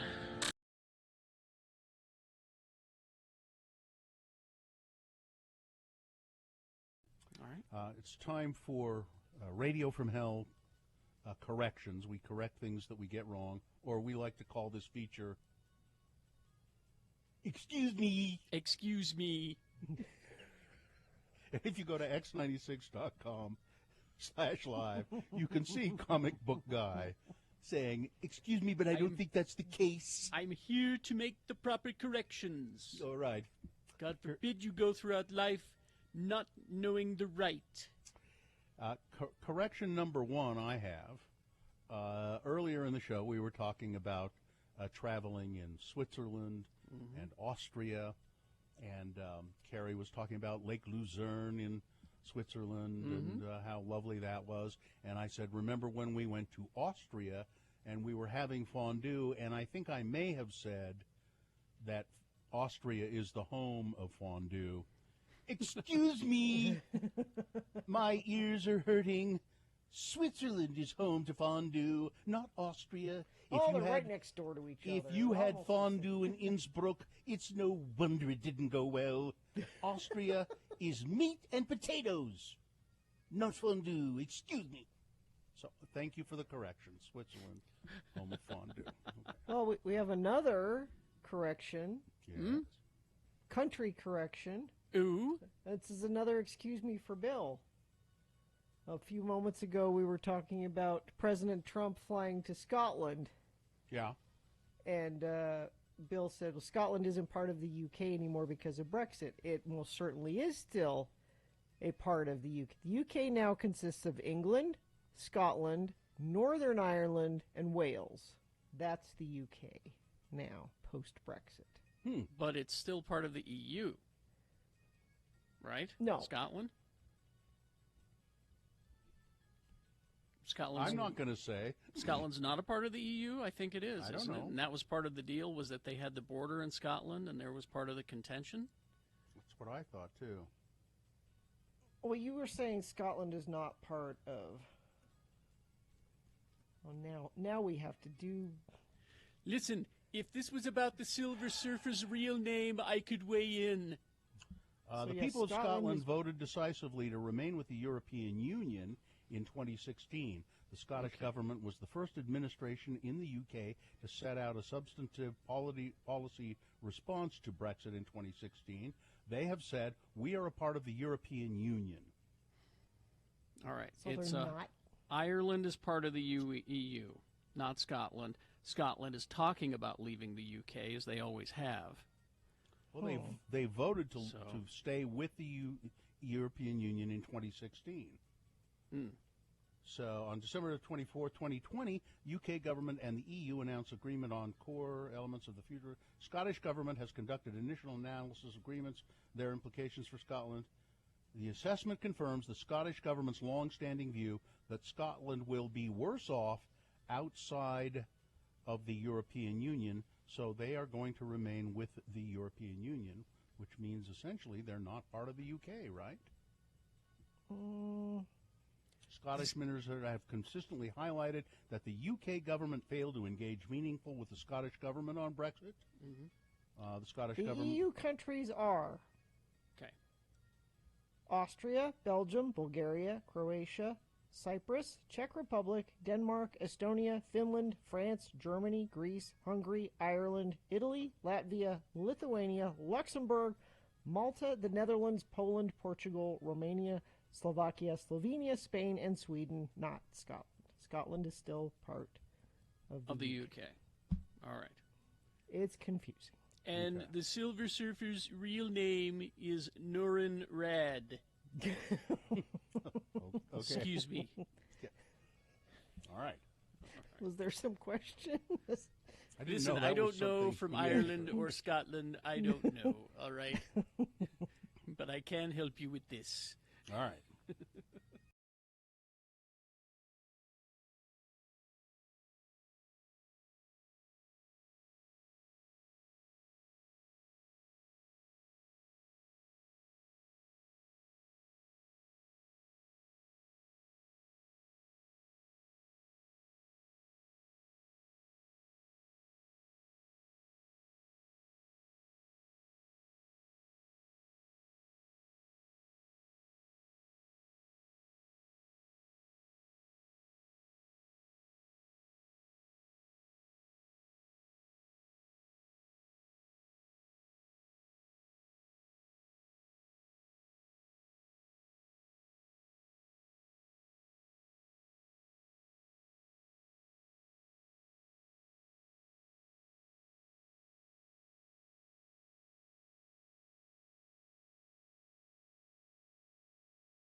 Hey, it's 7:48. Time to award round one of your boners. And round one of the boner voting is brought to you in part by, I forget what it was called. My wife made it. It was like gravy with curry and rice and chicken. And oh, man, it was good. Oh. And Valentine's Day is the big game of romance. You always go with the best players. That would be Lim Jewelers and their selection of exquisite gemstones. Go team. Go to limjewelers.com. Well, pretty much no contest here. Nobody cares whether Justin Trudeau gets punked. They don't care. I care. I like Justin Trudeau. Well, one person cares then. Gina cares. She also leaps to the defense of Jack Nicholson when it's not required. So there you go. I would have personally voted for marine jackassery at the San Diego Zoo. That was a horrible thing to do. But with 135 votes, Tucker Carlson takes the prize. All right. There you go. That is the winner of round one. It goes forward now to Boner Fight, where it waits. Round two happens at 8:20. 3 more candidates. We get a winner there. We send that one forward, where they both wait until 9:20 this morning, and that's when Boner Fight happens. That's when you'll decide Boner of the Day with your vote. All right, let's get Mayor Mendenhall on the phone here. Salt Lake City Mayor Erin Mendenhall. Good morning, Madam Mayor. How are you? Good morning, top of the morning to you. I'm very well, thank you. Good. Now, I know you want to talk about the state of the city. I don't think we've talked to you since you gave your state of the city talk, but you also, your aide mentioned something about the 20th anniversary of the Olympics. I assume because the Olympics, the Winter Olympics, are in China right now, and we want to reflect back on when we hosted the Winter Olympics. Mayor Mendenhall still has her roots hat. Oh, she does? I'm going to wear it. I'm wearing it like you're going to see me wear a lot this month. Yeah, and I encourage you to get your purple volunteer jacket out and wear it. I don't have one. I donated it to the road home, and it's being worn elsewhere now, I'm sure. Yeah, I wonder what happened to all my Olympic gear. I can't remember now. Go check out the DI. Maybe you can score some. Yeah, but the Olympics in China is kind of a joke. They had to make snow They're making snow. They're not on real snow. Would you like to have the Olympics here again? Absolutely, yeah. And I think we're in a very hopeful position to be able to get either the 2030 or the 2034 games. So on February 8th is the 20th anniversary of when we welcomed the world here with the opening ceremonies. And we're going to relight the cauldron up at the University Rice-Eccles Stadium on that night. Yeah. All right. But can I tell you the coolest part for me as an air quality girl? Yeah. That I thought it would be really fun and an interesting experiment if we could make the UTA system free during February, kind of as it was during the Olympics. But we've always, and it's also usually a really bad air quality month for us. Knock on wood, it's beautiful right now. But I approached UTA about it. They said it'd be really difficult to just do the city because the boundaries are so weird, and might be easier to go bigger. And it was just an idea, I think, that was in everyone's minds. Mayor of Provo, Mayor Kafusi, Mayor Caldwell up in Ogden were totally on board. And we were able to raise enough money to make the entire system free for all of the month of February, including Ski Bus and Front Runner. So it's the most grand transit experiment we've ever done as a state. So I guess I didn't understand that. I thought maybe UTA was just doing this out of the goodness of their heart. But no, somebody had to come up with money to subsidize it because But I know that you support the fair pay of bus drivers and the mechanics who keep them going, and that's really what we're paying for here. Yeah. It's incredibly affordable when you think about how much it costs to run some other types of systems. And it's something I hope that we'll try more than once. Sometimes we'll have a couple free fare days during February. But when you've got a month, I hope that people will think about trying the system to go to more than one place. And we're doubling our population along the Wasatch Front in the coming years. If we all keep just moving around in our single occupant vehicles, life will not be very sweet in those coming decades. We've got to start to transition to more public transit. Now, we've long advocated for that UTA, all of UTA should just be free all of the time. I agree. Should be no fares. So your Skulls, the Wasatch Front is growing, and yet we see Salt Lake City schools saying, well, we've got fewer and fewer students. We're going to have to close some schools. Is the population of Salt Lake City declining? No, it's growing. It's actually the largest it's ever been, which was stagnant for decades. But it's the family populations. And, we talk a lot about affordable housing. That's absolutely a critical piece of it. But it's about affordable living. It's expensive. I have 3 kids, and they're different ages, and they have different needs. And daycare is incredibly expensive. Access to high-quality early childhood education needs to be more universal. And I would love to see it universal, period. That's why we put $10 million. I've asked the council to help me fund Head Start and the school district's pre-K program to make it accessible to more families in Salt Lake City.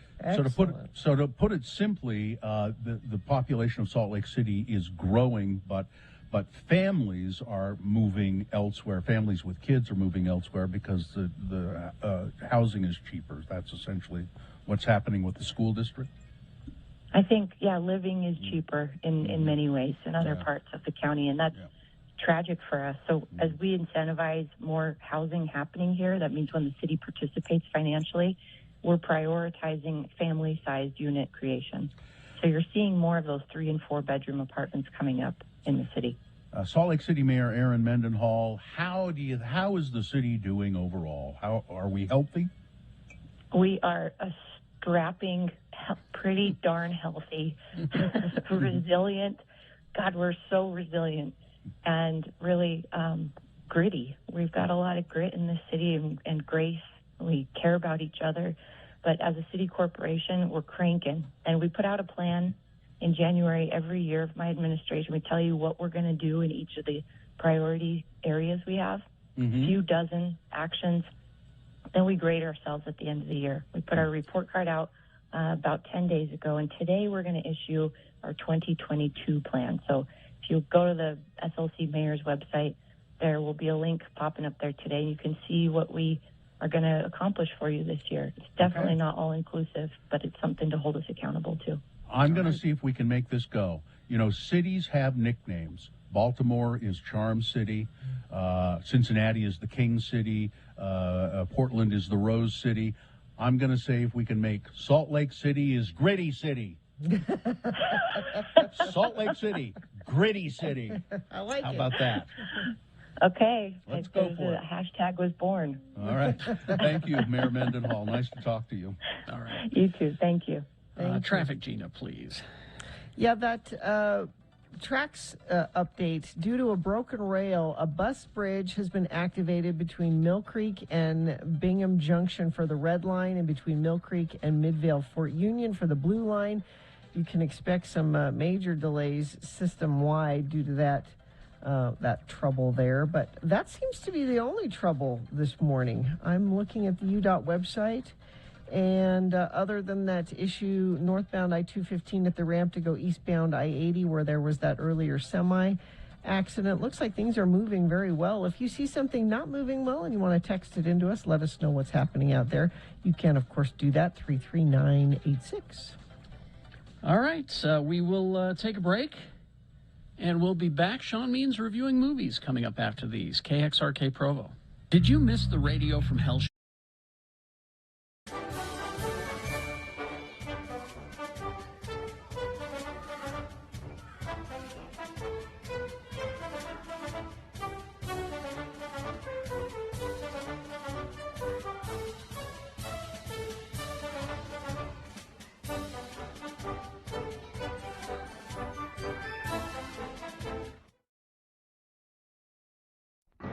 Tonight on Rod Decker, undercover. Ace reporter Rod Decker goes undercover at the state capitol. What really goes on at the legislature? What are the power brokers up to?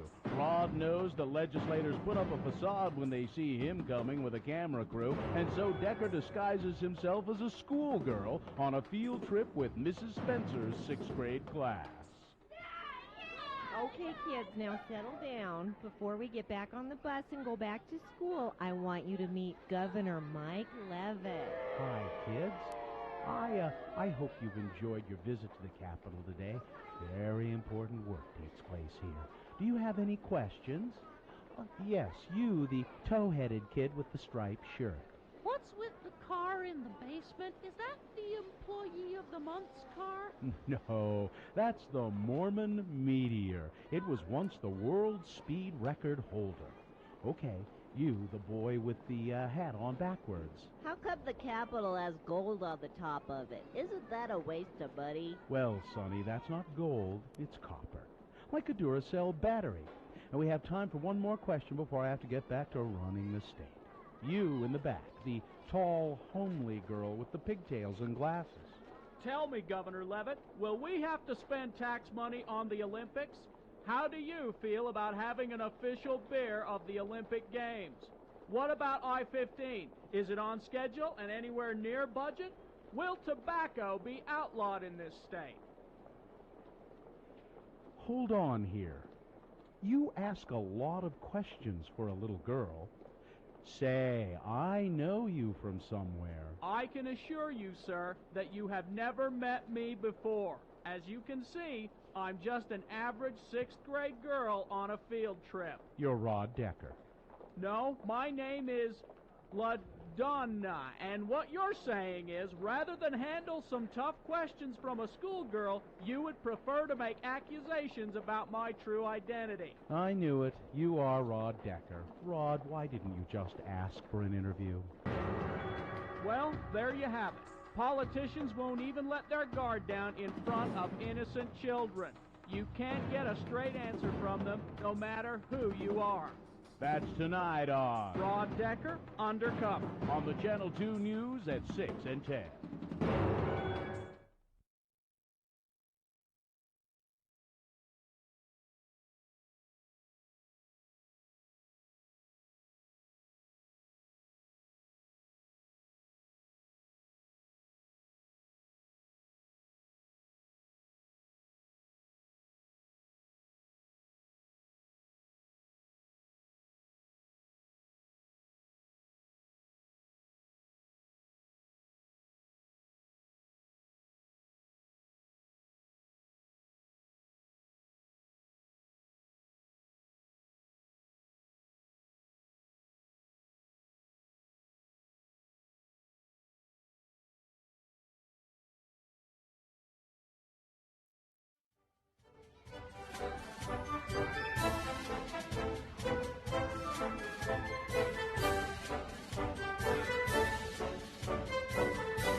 Is this a sponsored feature, Gina? Yes, New Year resolution, read more comics. This month, the epic comic series from Fiona Staples and Brian K. Vaughan, Saga, only at the Nerd Store in Valley Fair Mall and Dr. Volt's in Mill Creek. Sean Means here. Well, there. He's there in the studio. We're in our home studios. Sean is downtown with Katie. And Sean is the culture editor of the Salt Lake Tribune. Sean also does film reviews. You can read Sean's writings, sltrib.com, movie reviews and other things at moviecricket.net. Hi, Sean. Hello. What do we got today? Well, I'm sad that we can't talk about this one. Yeah, I can't talk about Moonfall, the latest sci-fi craziness by Roland Emmerich. I saw it last night, but the embargo is 11 o'clock, so... Oh, who cares? What would they do? Put you in jail? No, they won't let me go to more movies. Yeah, it could be a problem. Yeah. All right. It's a thing. So at moviecricket.net at 11. At 11 o'clock, you get to this morning. see what I thought about We'll that. see how bad it was. Or he, what was Independence Day had its qualities. Yeah. So, Sure. Independence Day, 2012. It's up and down. Yeah. All right. I can't talk about Jackass Forever. They're letting you talk about that. They did let me talk about that, yes. But they shouldn't? They They did shouldn't show let it. They you? did show it to us. Yeah, that title, Jackass Forever. I mean, for a movie critic, that sounds like a threat. Now, Sean, can I ask you something just about your personal preferences? Yes. You've seen the other Jackass movies. Have you liked any of them? So is perhaps This is not your for you. review? Your review is colored by the fact that this maybe is not a movie for you. Well, and I mean, all reviews are colored by the fact that it might not be a movie for me. All right. Okay. So go ahead. Or that it might be a movie for me. This is the fourth in the series of Johnny Knoxville and his. Now, see, why did buddies. it feel like there are more than 4? Why does it feel that way? Because there's the TV series. They as well. did a whole bunch of TV. All right. And of course, we know the drill here. They're doing idiotic stunts and trying to figure out new and different ways to hurl things at high velocity towards each other's crotches. Yeah, there's a lot of that. And there's also a lot of seeing their crotches and seeing what's in their crotches. Oh, and, yeah. So full frontal nudity is not a barrier in this movie. You haven't watched Pam and Tommy yet, have you? Oh, I No. did. That's No. a whole other thing. Yeah. At least these ones don't talk. That's The puppetry is amazing. yeah. In Pam and Tommy. There is now there is a new thing, is that there's actually a woman in the group this year. Oh. We don't see her full frontal nudity. A Jane ass? Is she a Jane ass? I don't know. Her name is Rachel Wolfson. She's a comedian, and she's joining in the weirdness. Middle-aged comedian. I will look for her stand up and find out, I guess. Two observations about Jackass Forever. One is the idea of diminishing returns. That you do this for 20 years and it stops being as funny as it was the first time. Not to my son. Well, because they have to keep ramping it up. They keep having to, keep upping the stakes and so on. But with this, it gets to a point where you're not laughing so much as you're like genuinely concerned for their well-being. And it's like I always have been, actually, when I see them. How many stars? The other thing about this is that Johnny Knoxville is 50 now. Yeah. And he stopped dyeing his hair during COVID, so and it looks good on him. He's got that silver-haired thing going He's a pretty well. good-looking guy, really. And the other long-termers like Steve-O and those guys, they're pushing 50 right now as well. And so they have delegated many of the tasks to the next generation. And a lot of these people are people who got involved with Jackass because they were great fans of the original show. Yeah. And I just keep thinking that for Johnny Knoxville, having to hang out with the people who are your most rabid fans must be some version of hell. Exhausting. Yeah. So I gave it 2 stars. I laughed a couple times, but it's, as you say, it ain't for me. If you're into this, you know who you are. You know you're going to go. So. Yeah, you don't need a critic to tell you whether or not to go. This is not just critic proof; it's critic averse. So. Yeah. You know what Johnny Knoxville's first stunt ever was? I just heard him interviewed. Made him famous.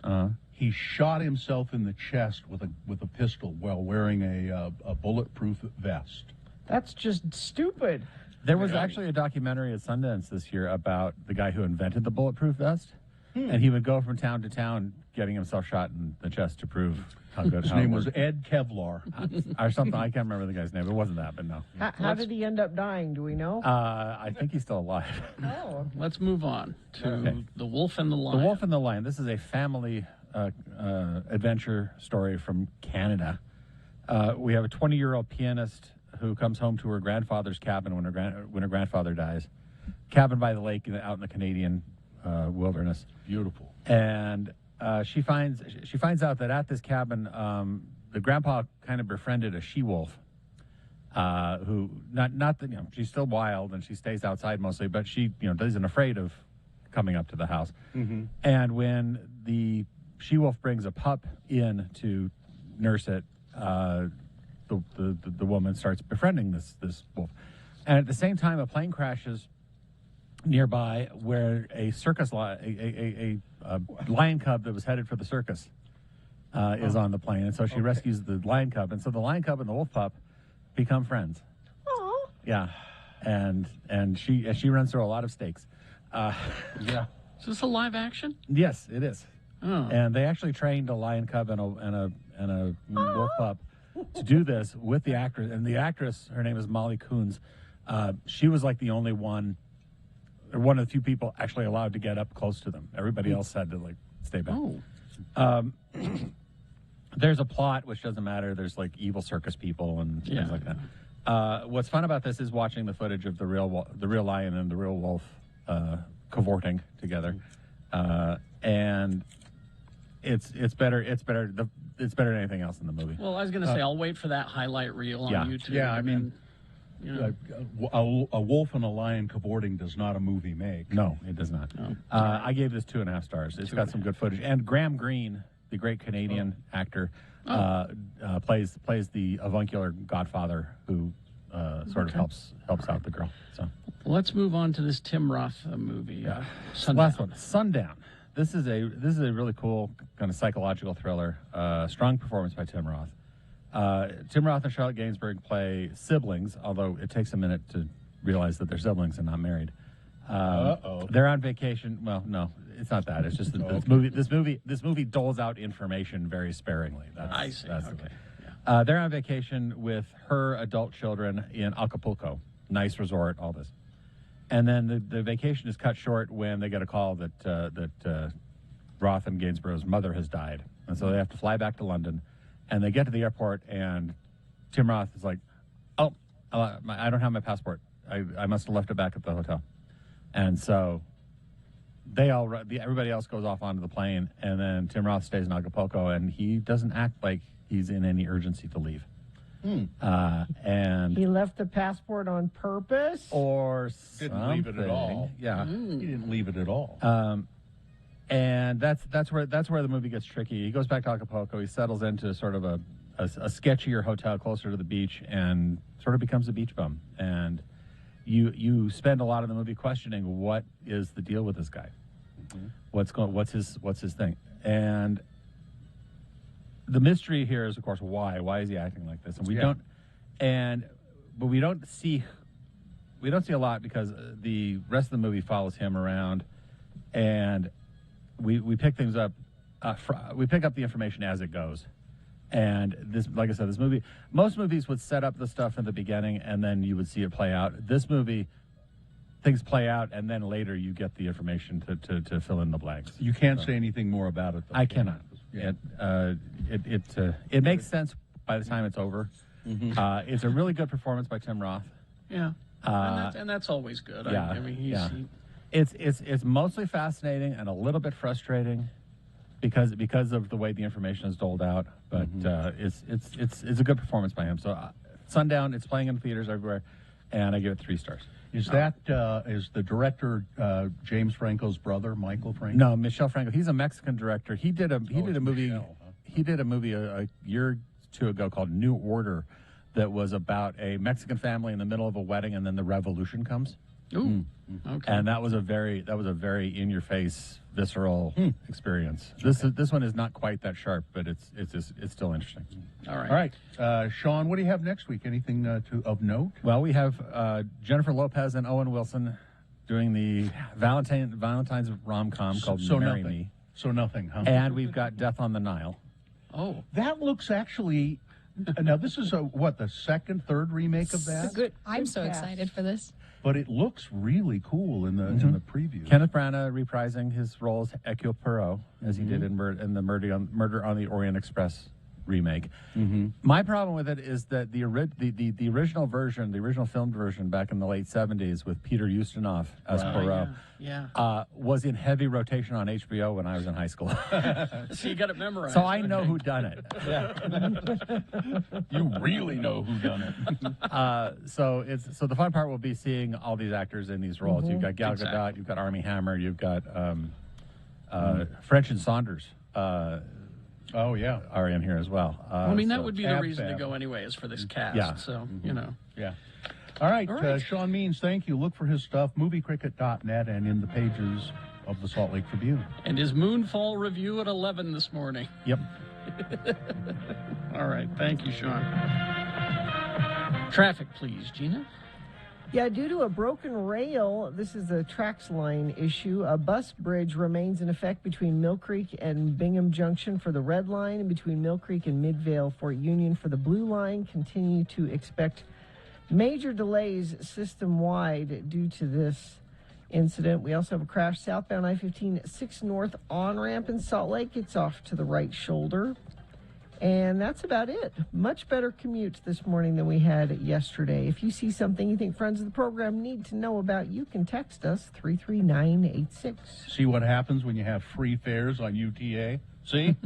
Well, it's system wide. It's buses and Front Runner and everything. So there's plenty of other things you can ride on today for free and experience free fare February. All right, here we go with Boners Round 2. I got the candidates here. And by the way, Tom Brady is still retired. I just checked. And he's still continuing in his retirement. Boner candidate number 1, Rudy. Boner candidate number 2, my whole damn rig in the drink. And boner candidate number 3, down with butterflies. All right, Boners Round 2 coming up after these. Robert Gerke from the Trib will be here talking about a few things. We got some stories for you coming up as well. Stand by for all of that. Oh, and at 9 o'clock, of course, our second word in our $1,000 a day giveaway. Stand by for that. Brooklinen.com is the website to go to. I know you don't work at work. You just play on the internet at work. So I want you to go to brooklinen.com. Use the promo code X96 when you go there. Just for fun, if you would, please. It helps us out. And while you're taking a look at what they got, just, think about, refreshing for the new year. We're... with the COVID and everything, it feels like we're stuck home again for another year. So you might as well make your fortress as comfortable as possible. And it's not just the sheets. It's the bathrobes. It's the eye masks. It's loungewear. It's artwork. There's all kinds of things at brooklinen.com. We all have our comfort quirks.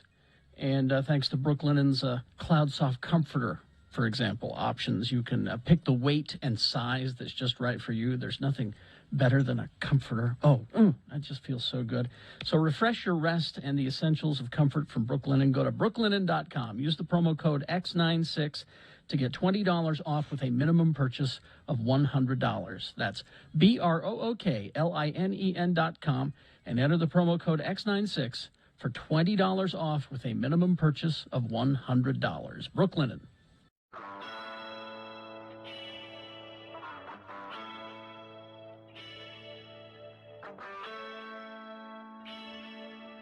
We have late-breaking news from the nursery. Mikkel is on the line. Hello, Mikkel. Mikkel. This is Gina's sister, Mikkel. Hello? Good morning. Good morning. Are you at the hospital, Mikkel? I am. Am I a terrible sister? I'm out here in the hall calling you guys. Why am I doing that? Because we need to know. Are you an aunt? Of course I'm an aunt. I'm the aunt. Well, she was an aunt before. I know, but are you an aunt two times over? Many times over. I don't even know how many times over. Did Gina have the baby? Yes, we have a baby. We've got a baby. What is it? Is it human?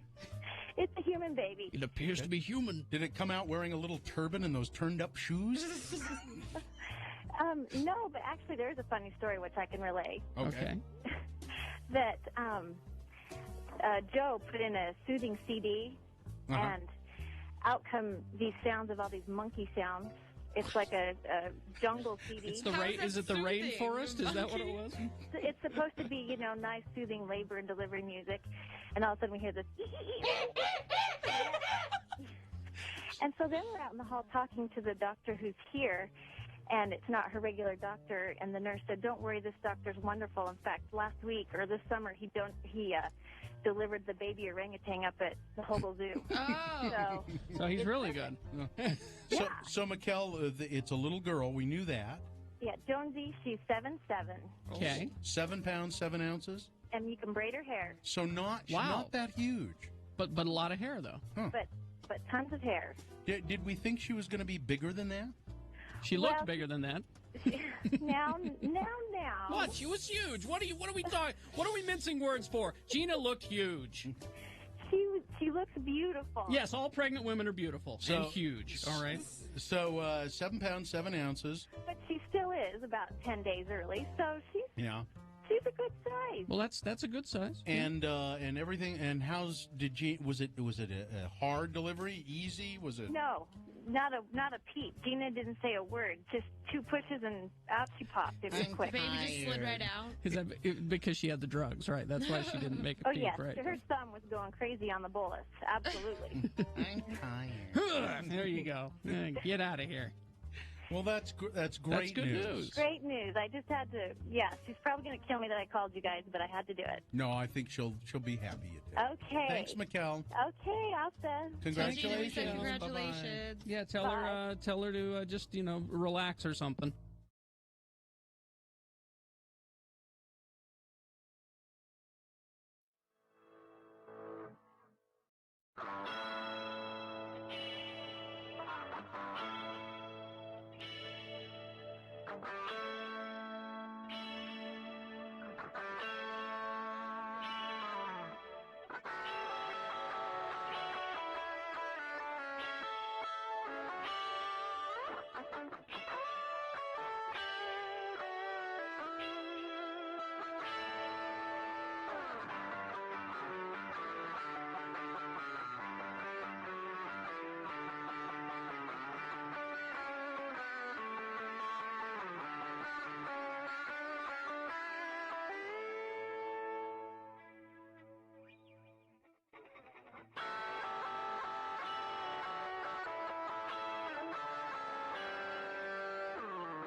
Okay, it's time for round 2 of your boners.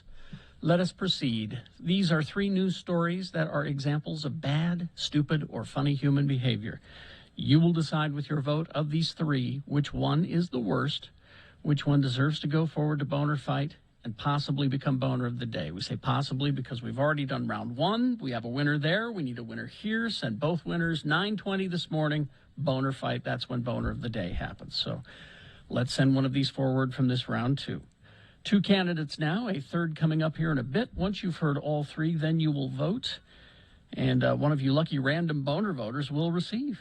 Well, Bill doesn't need a tote bag because nobody ever brings him anything. But Katie needs the tote bag to fit the donuts that Sean Means brought her for her birthday. So you could get a Radio from Hell tote bag. Here's boner candidate number 1, Rudy! Rudy Giuliani. Is that it? You could just leave it there. Well, yeah, but But there are a couple of things about this story that really irritate me. And here's the thing: Rudy's not the boner here. No, it's the producers of The Masked Singer who thought that it would be a good idea to have Rudy Giuliani be one of the, a guy who tried to overthrow the election, who helped Donald Trump in any way he could defraud the American people. The producers of The Masked Singer thought that it would be a good idea to have him be one of the masked singers. Another thing that bugs me about this story is that the producers thought that it would be a good idea to have Robin Thicke as one of the judges, but that's just a minor point. Okay. The taping went down last week, the first episode of the show's upcoming season. Not shockingly, Rudy was the first contestant eliminated. TMZ has confirmed as soon as the mask came off Rudy's head, Robin Thicke and Kim Jong blew up. Ken Jeong. What did I say? You said Kim, but it's... Ken Jeong. Yeah. And I think this was legitimate. I don't think it was planned. They got up, they didn't know, and they got up and walked off the set. Good for them. What the hell? They did come back, and the show, as they say, went on. Who was just fine with it being Rudy Giuliani? Jenny McCarthy. She thought that was great. That's. I didn't know she's another judge. Oh yeah. She's are there just three? No, there's judge? four. I can't remember who the other one is. I don't know. Well, there you go. So they had another controversial one back in 2020, not as bad as this one, but Sarah Palin was also a masked singer. But Rudy Giuliani, really? God, boner candidate number one. Here's boner candidate number two. My whole damn rig in the drink.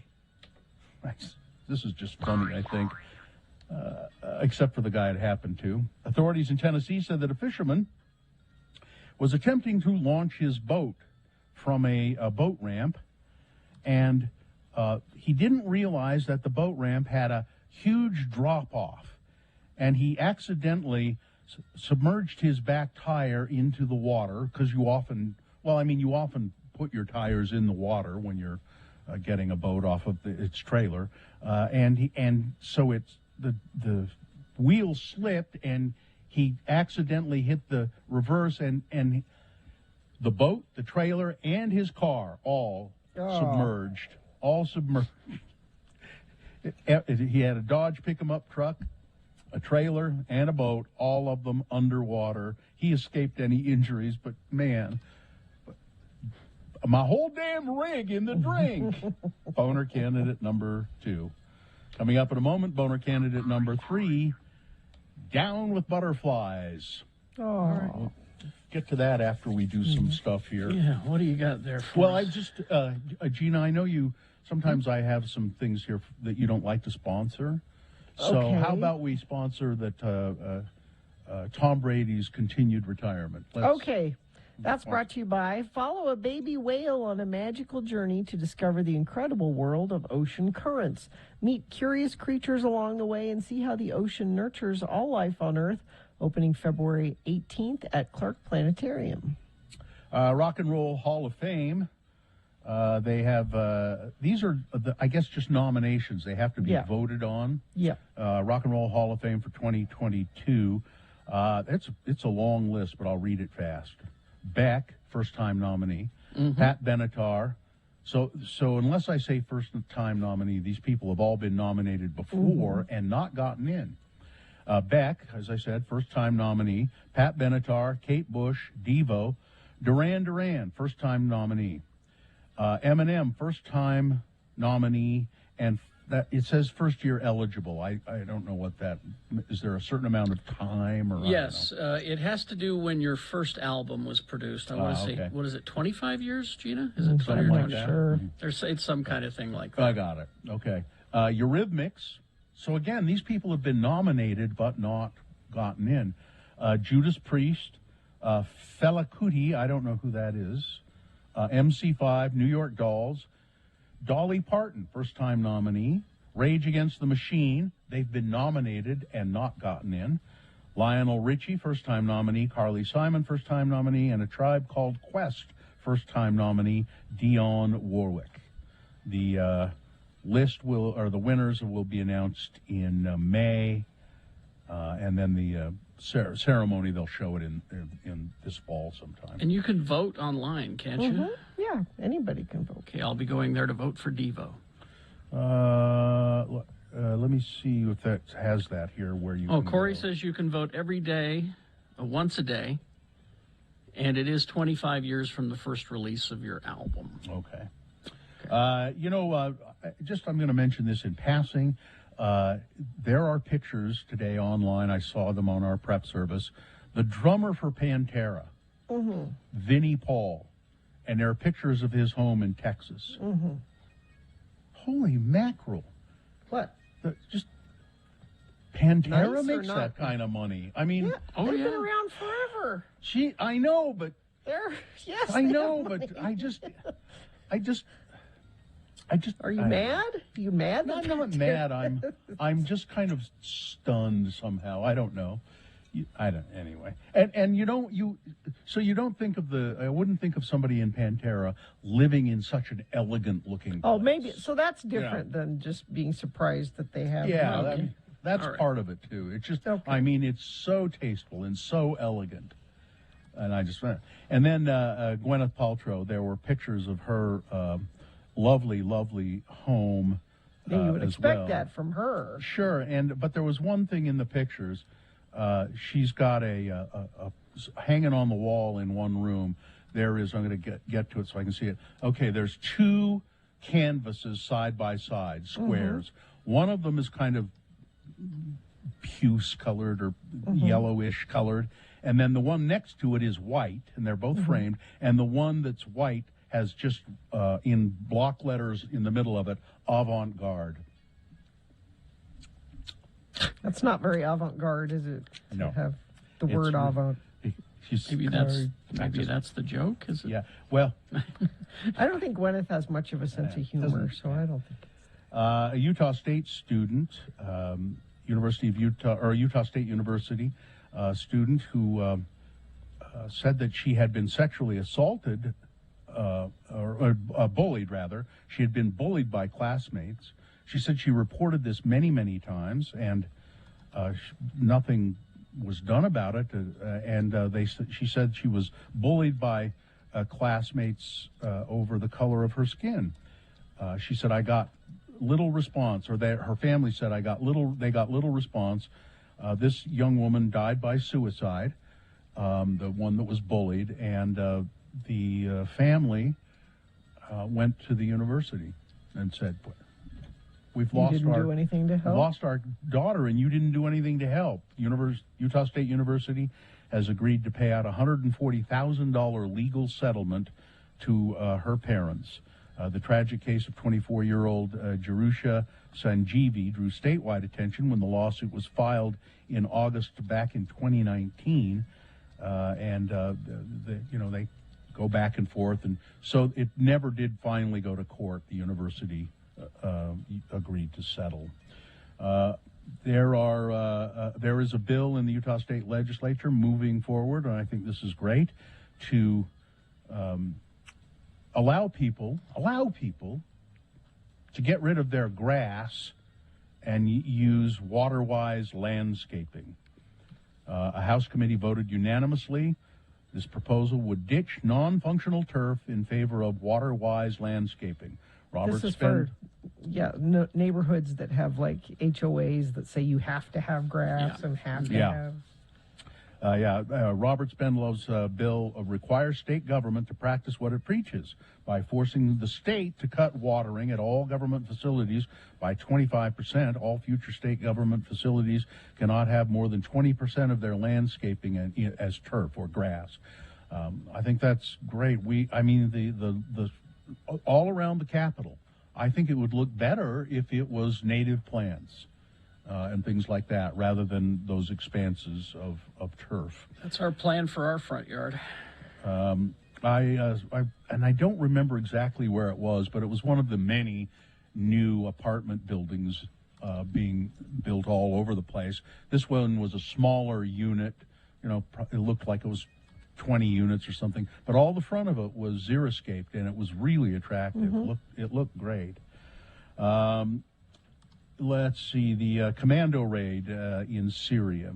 U.S. commando raid. Special forces carried out. The Pentagon called it a successful counterterrorism mission in northwest Syria on Thursday. So they were pretty sure that this ISIS leader was holed up in this house. And they, commando troops went and they surrounded the house, and there was a standoff.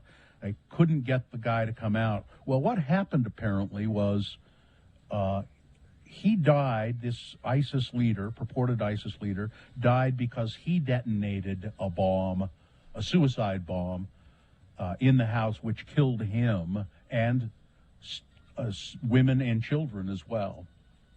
And then, I mean, the commandos also, went in, but apparently he was responsible for his death, not the commandos. He knew they were coming, or? Well, he knew they were there. They had surrounded the house. They were trying to negotiate with them to come out for a couple of hours, I guess. And I never understand this because, okay, we get ready. Oh, he's the head of ISIS. Well, good. There's always a new head of. There's some other guy waiting in the wings. To be the head just of because ISIS. Jeff Zucker stepped down from CNN doesn't mean that there's no longer going to be a head of CNN. Yes. I mean, wait, did Jeff Zucker detonate a? No, never mind. No, that's. So I'm going to read these things. We'll quit here. Tell me if you know, stop me when you know what these things are. The Sauce, Stars Align, Foreplay, Chispa, Hilly, you have any idea yet? Stir, BLK, Match. Are they song titles? No. Bumble, Her. Oh, these are apps? Yes. Apps? Tinder. They are all Tinder. That should give it away. Mm-hmm. All dating apps. Well, you said Bumble, and that's what did it for me. I've heard of Bumble. Yeah, I thought that one might kind of trigger, but all those others, There are 14 dating apps to try in 2020 if you're looking for something serious. It says so. There's a list of 14 of them. Look them up. I ain't giving them to you. Okay. All right. That's it. All right. Sports, weather, traffic. Well, we're starting to see some previews of Super Bowl ads. And I always love the Budweiser ads because it's horsies. And they're actually, what? I watched it without sound. It looked kind of corny. Well, I like the Seth Rogen, Paul Rudd one better. They're horsies and puppies and the Budweiser. They're always really well done. Yes, they are. They're and this year it's a Clydesdale that gets hurt. He's injured. Yeah, it's He's sad. got to rehab and come back And the to dog's gallop his buddy. again. And the dog's his buddy and is watching over him. And I love the Budweiser ads. the Paul Rudd, Seth Rogen one for Lay's potato chips is really, really funny. The Jazz, guess what? With the help of Denverine, they beat Denver 108-104. Yes, Bill, transported myself to Denver, and I rooted for them in the stands. The hippity hop, the Cowhide Globe hit home with with Bill Allred at the helm. Cowhide Globe. Thanks, Hot Rod. When's the last time a basketball was made of cowhide? I don't remember. So they won. Yay! They play the Nets tomorrow at 7:00. That's your sports. Weather, it is very cold.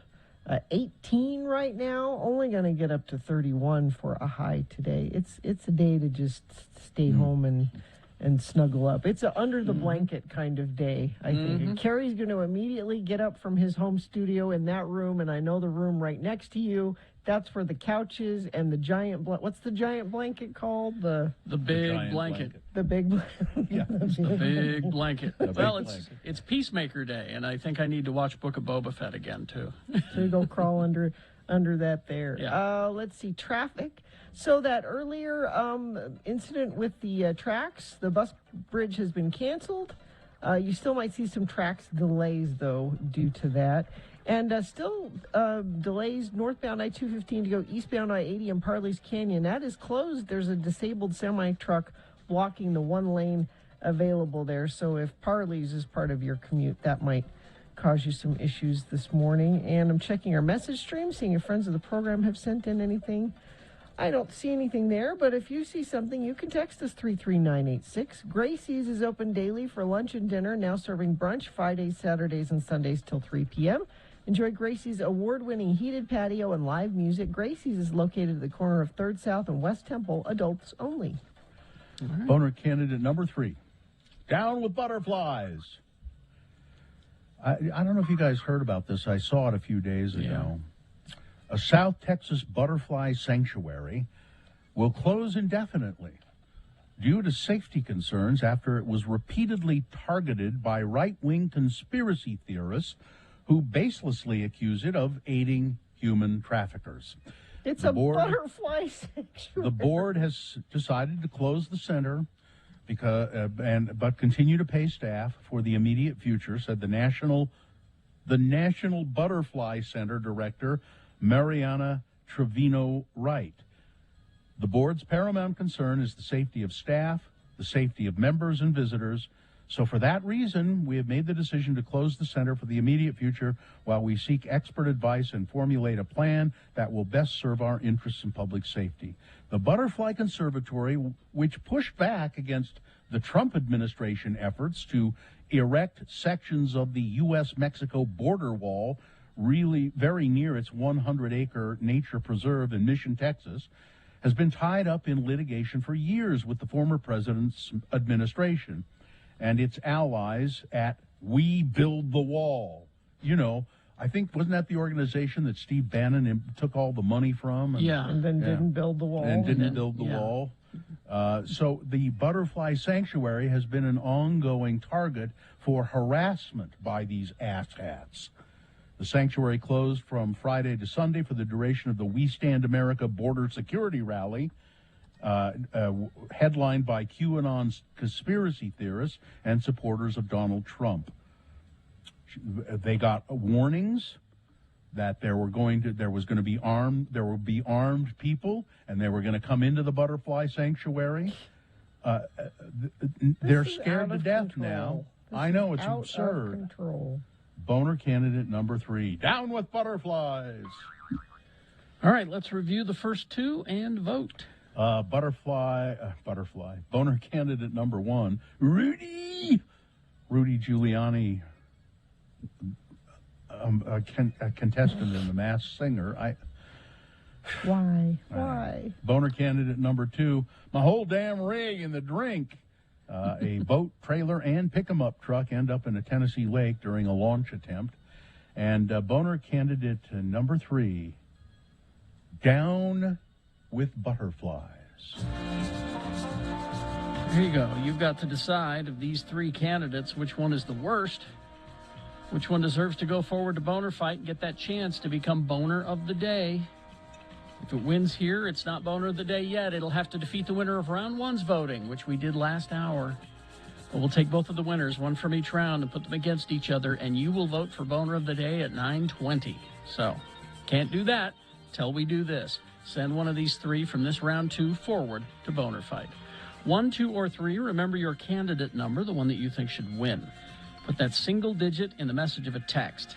Text that to 33986. Easy. Or you can call the producer's booth at 877-602-9696 and use your voice to vote.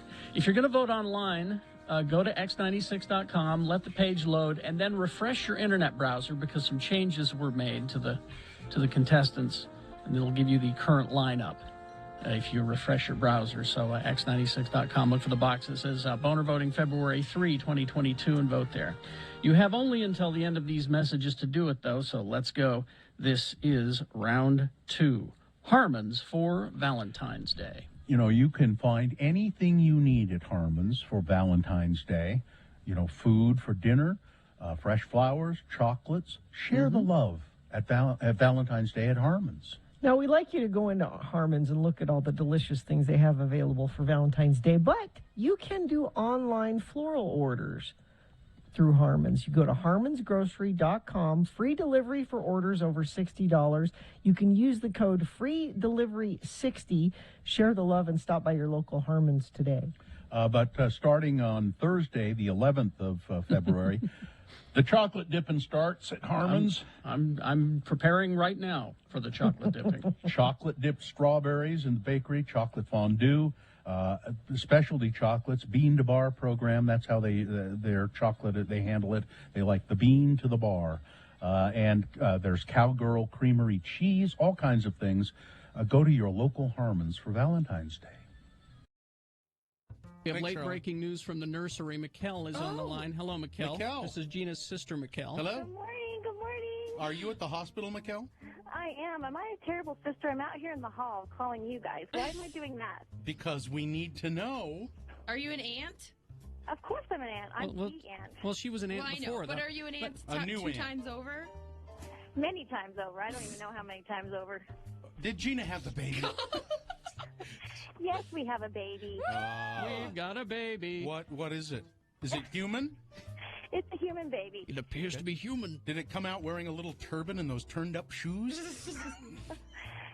No, but actually there's a funny story which I can relay. Okay. That Joe put in a soothing CD, Uh-huh. and out come these sounds of all these monkey sounds. It's like a jungle CD. It's the is it the rainforest? Is that what it was? It's supposed to be, nice, soothing labor and delivery music, and all of a sudden we hear this. And so then we're out in the hall talking to the doctor who's here, and it's not her regular doctor. And the nurse said, "Don't worry, this doctor's wonderful. In fact, last week or this summer, he delivered the baby orangutan up at the Hogle Zoo." Oh.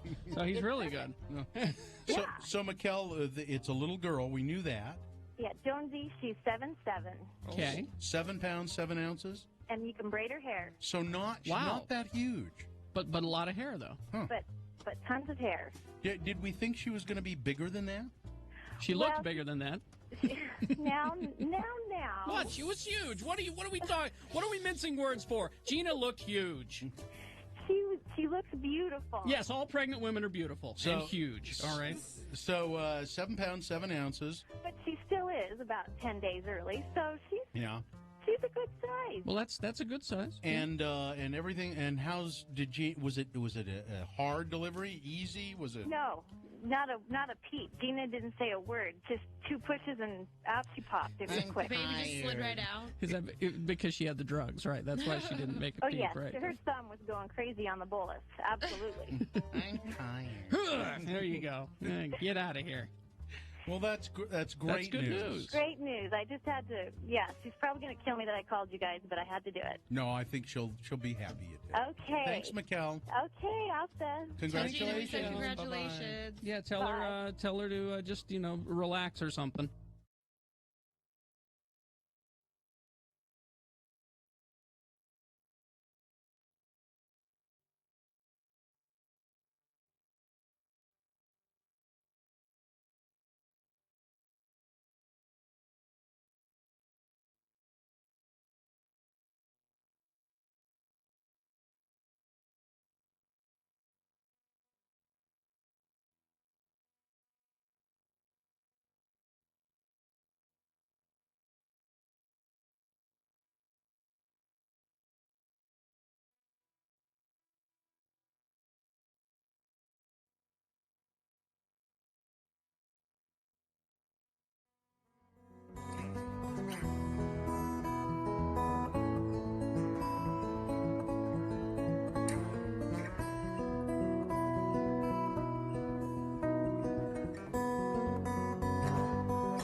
8:47. Let's award round 2 of your boners. And round 2 of the boner voting is brought to you in part by Cinnamon Bears. And the key to good sex is good communication. Reveal your best pleasure at Black Velvet Boutique, Utah's locally owned by women sexual wellness resource, open 7 days a week, 595 South State in Clearfield. Boner candidate number 1, Rudy.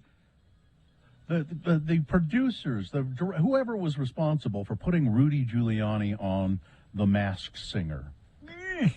What a dumb thing. Boner candidate number 2, a whole damn rig and a drink. I just thought this was kind of funny. So it didn't get many. It only got 2 votes. And boner candidate number 3, Down with Butterflies. Well, Jessica won the tote bag, and Down with Butterflies trounced the competition because, well, it deserved it. Yes. Although, I don't know, those Mexican butterflies coming across the border. We gotta... That's your winner of round 2 of your boners. It now goes forward to Boner Fight. It might be Boner of the Day. We'll find out at 9:20. That's when Boner Fight happens. All right. Do you have that handy there, Katie? Who's that journalist? The pickle guy. Gurky. Gurky. Radio from Hell on X96. Robert Gurky, columnist for the Salt Lake Tribune. Good morning, Mr. Gurky. How are you? Good morning, guys. I'm doing well. I see your column today, I believe it was today, is about school vouchers and the school voucher bill set to return to the Utah State Legislature. You want to talk about that? Yeah, I mean, this was a bit of a scoop, actually. I pat myself on the back a little bit for this one, but they've been working on this bill. It's not public yet, but they've been working on it with some interested parties, advocates for school vouchers and so forth, to create this. They call it the Hope Scholarship Program, and it would provide, depending on levels of income, anywhere from about $4,000 to $9,500 a year to parents to send their kids to private school or to hire tutors or enroll in an outside course, something like that. Mm-hmm. And it's just, this is, we're old enough to remember back in 2007 when the legislature passed the school voucher program. And the public voted it down. The UEA gathered signatures, put it on the ballot. The public voted it down, I think 63% of people. And so they've kind of been avoiding it. They've kind of nibbled around the edges of voucher issues. They've got a special needs scholarship program that is essentially a voucher, but you have to qualify for it. This is much more sweeping. $36 million would be coming out of education fund going to this voucher program. And so we're going to have this debate again now. And I think, what we've talked about before, sort of the national playbook, the national conservative playbook, vouchers are a page right out of that. And we're going to see where the public is. There's the House Speaker released a poll that said 69% of people support this, but I think, there's some reason to question the Bob, he won't release any of it. Yeah, go ahead. Don't these school vouchers, that's money for a private group? It sounds an awful lot like socialism to me, isn't it? Well, anytime you can take public money, take taxpayer money out of schools and give it to a private entity, a for-profit entity in many cases, not always, but they can be. Robert, you run into some real problems. Let me ask you 2 questions about this, or make 2 points. Number one, we have said for a long time, instead of taking money away from public education for things like this, fix public education if it's broken.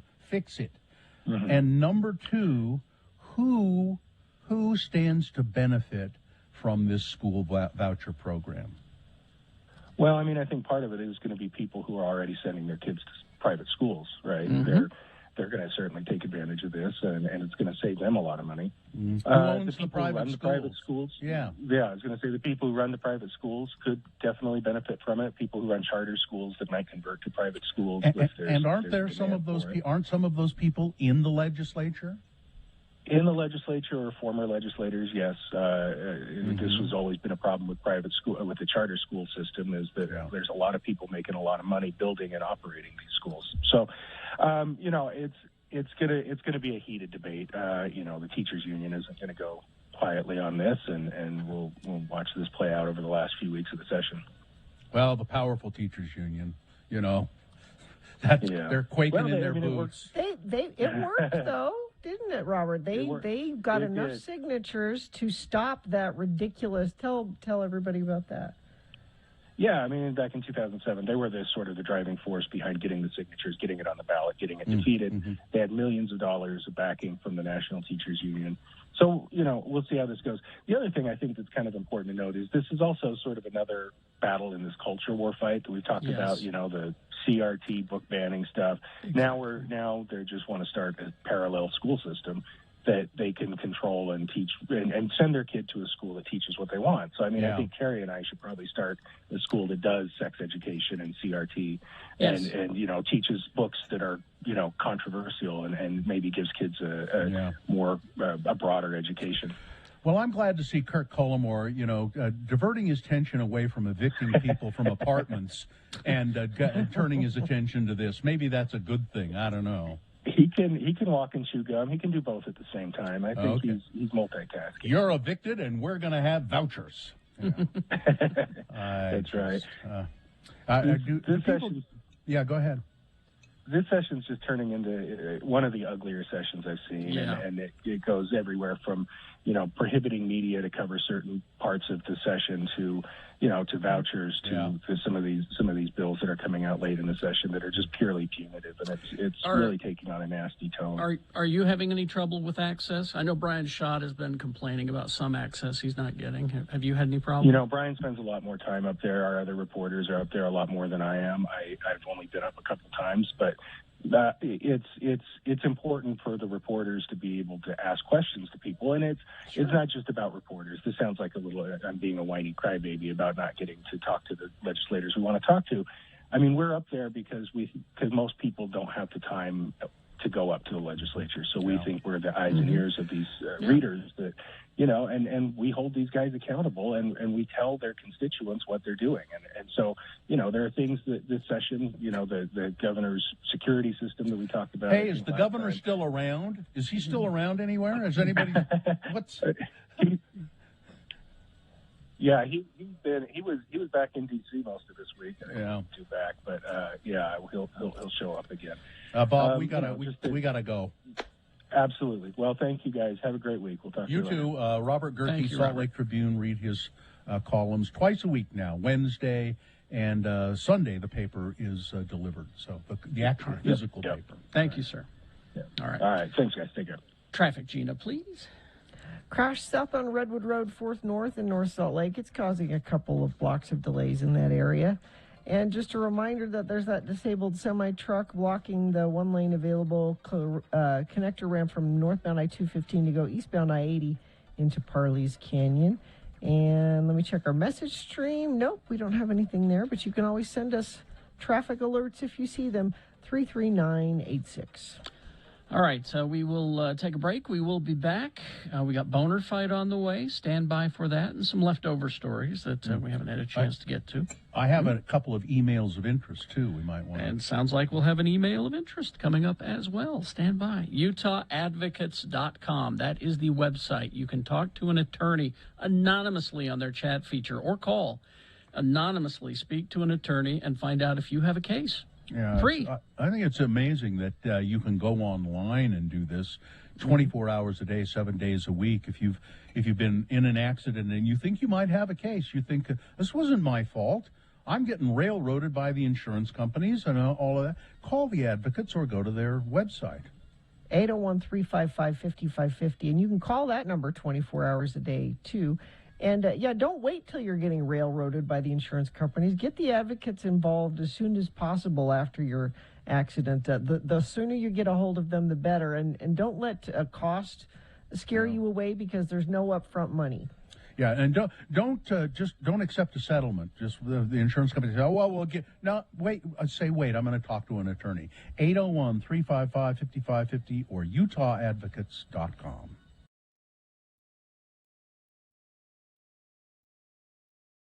Senior. Spell it with me now. S-E-N-I-O-R. Senior. And now we'll use it in some dialogue featuring our two Utah friends, Elder LeGrand R. Dunn Jr. and his trailer-dwelling pal, LeVar.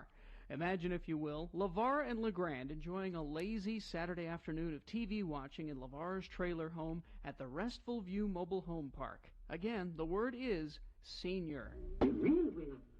Yeah, sure is fun sitting around on a lazy day watching reruns ahead of the class with you, LeGrand. Glad you could come over. Well, I had to get out of the house. I mean, for heck's sakes, Midge had a list of honey-dos for me as long as that hair on her mother's chin.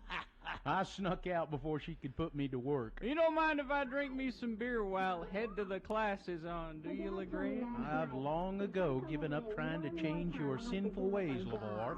You know I think that drinking beer is wrong, but I'm not going to say anything more about it. Hey, what happened to the rest of the beer in this can I was working on? I know I didn't finish it. I don't know. You must have drunk it. I'll get you another can of beer from the Frigidaire. Head of the class. This is a really funny show.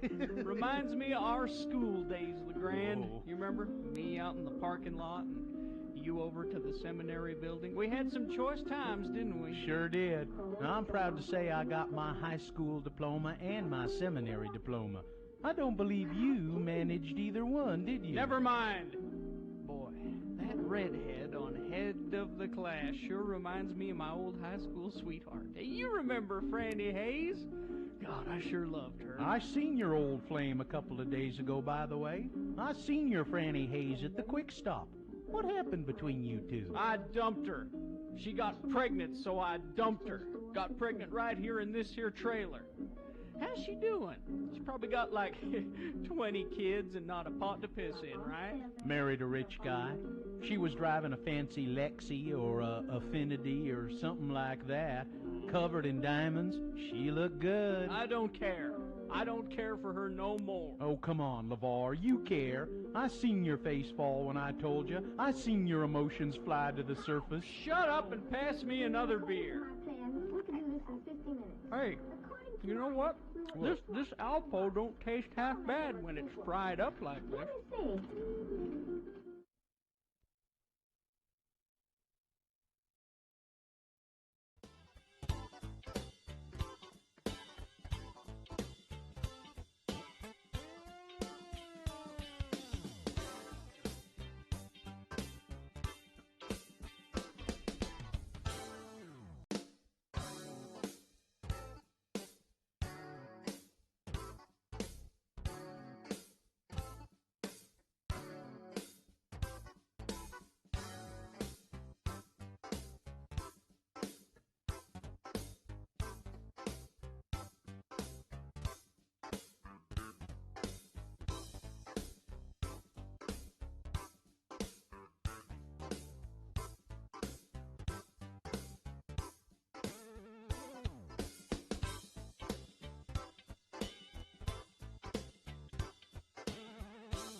Okay, what's your best chance of winning the $1,000 that we're giving away today in the 1K a day cash bribe? Well, your best chance is by entering as many times as you can.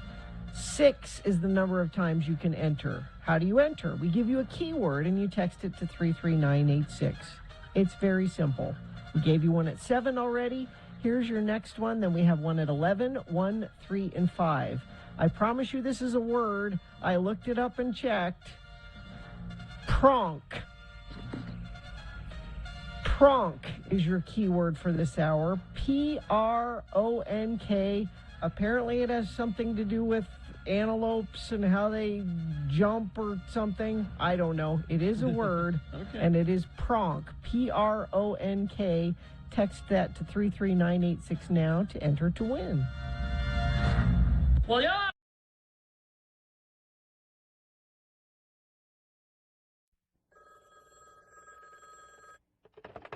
Hello, X96. Oh, hello, Bert. Bert, calm down, okay? Look, hang on a sec, okay? We'll talk to you on the speakerphone. Hang on just a second. Bill, it's Bert. Oh, man.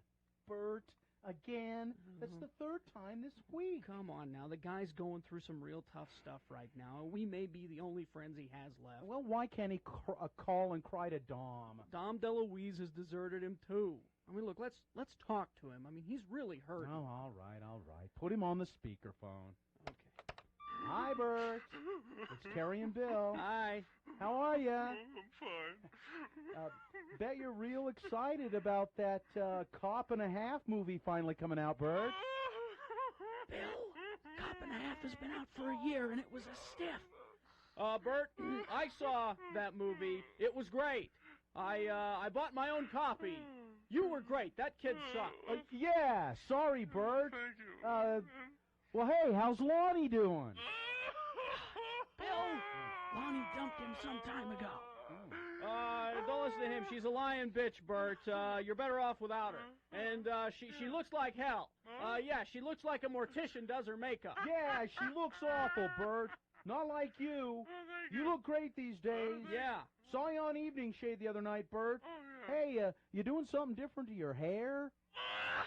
Fell out years ago. Nobody can tell, Bert. It looks great. Very natural. Oh, yeah, it's very nice. You must be paying big money for those rugs.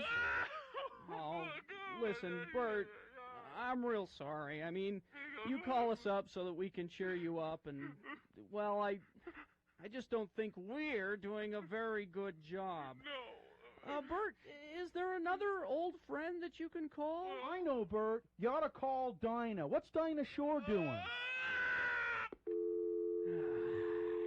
Way to go, Einstein. Dinah Shore has been dead for months. Oh. Well, how about we have him call Sally Field? Is she still alive? You idiot.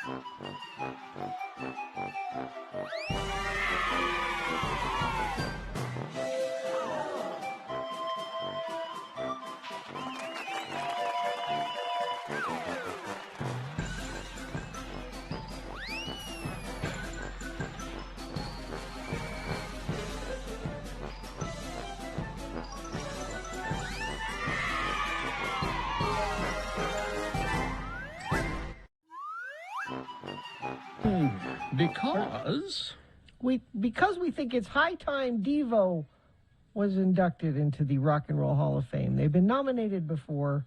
They're nominated again. You should go vote for them.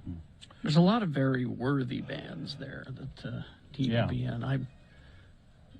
Dolly Parton, that surprised me that she's not. Mm-hmm. Oh, it's the first time, yeah. First time she's been nominated, and I'm surprised that she's not in there. She she'll deserves get it. right in, you know. Oh, yeah, absolutely. She's a shoo-in. You don't even have to vote for her. No. That's a shoo-in. Vote for Rage Against the Machine and Devo. Yeah. I do have some emails of interest if you want to do them here. We could. Not too long, and they're so the first one is I find this email really charming. It's a series emails of charm. It's a series of emails from our friend Richie Oh. Smale, who is at Hi, that Richie. that school in Kentucky, and this is over a period of several days. And I'm just going to read these through really quickly. Hi, Bill. Why did that guy punch a little kid? Where did you get that story? Let me know. I responded, glad you're listening, Richie. Here's a link to that story about the kid puncher. Then next, he does this. Do we hope to have a road home this year, Bill? Let me know. Yes, Richie, we hope. We do not know, but we hope. Who won Boner of the Day? Let me know. The people who destroyed the dinosaur tracks, Richie. Where can I find that article? Let me know. I just love He it. just wants you to let him know, Bill. What is the game Beat Gina, Bill? Let me know. It's an excuse to give away prizes, Richie. What is today's quiz for Beat Gina, Bill? Let me know what it is. I just love that whole exchange. I just think it's Richie. I hope you're listening right now. Nice to hear from you. And then I got this from Emily. It says, can I cash in a 20-year-old story with Bill Allred for some event promo? So what she means, here's what she means. Okay. Back in the day, I owned a coffee shop in the entry of Gray Whale CD by the University of Utah. Oh, wow. I remember that. Yeah. A nice gentleman showed up one morning in need of ground coffee, mostly likely to brew at home. We didn't sell whole bean or bulk coffee at that time, but I would never deprive someone of coffee, so I ground some coffee for him and handed it over, no charge. I didn't even think about it again until about an hour later, a customer came into my coffee shop named Bo and said, I knew it was you. It had to be you. You're the only person that would do that. I said, what? And he said, well, Bill Allred was on the radio on X96 talking about a generous woman at a coffee shop who gave him some free coffee. Bo was so happy. I was glad he was happy. I was glad Bill was happy. It was simple generosity. I was happy to fulfill my dream in the shop of just giving forward. It was a special day. Maybe Bill doesn't remember this day. Well, you know what? I do, as a matter of fact. That was a long time ago. It was a really long time ago. I lived really close to that coffee shop, and I remember, I think it was a Sunday morning, and I was out of coffee, and I went scouring around trying. I think also my wife may have been pregnant, and no, she wasn't drinking coffee when she was pregnant, so no. But at any rate, I do remember it, and she says, I could use a favor in return. I have an event coming up that I could use a shout out for. I would be most grateful. So there's her. So, but no, I'm not going to do it. So, no. What's the event? No, I will. It's February 11th. It's a Friday, and it's the Sweetheart Social at Shades Brewing. If you are 21, it's a bar, so make sure you have your ID. Socialize, make new friends, meet new people. There's an entry fee of $5, and there'll be live music from 7 to 9 p.m.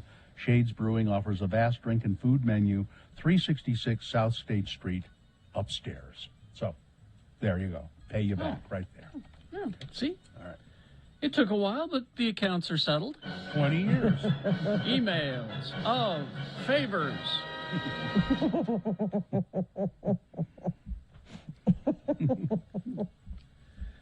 Okay. I like it. I like it. It is interesting that you do something and you just, it was just kind of a one-off. You didn't think about it.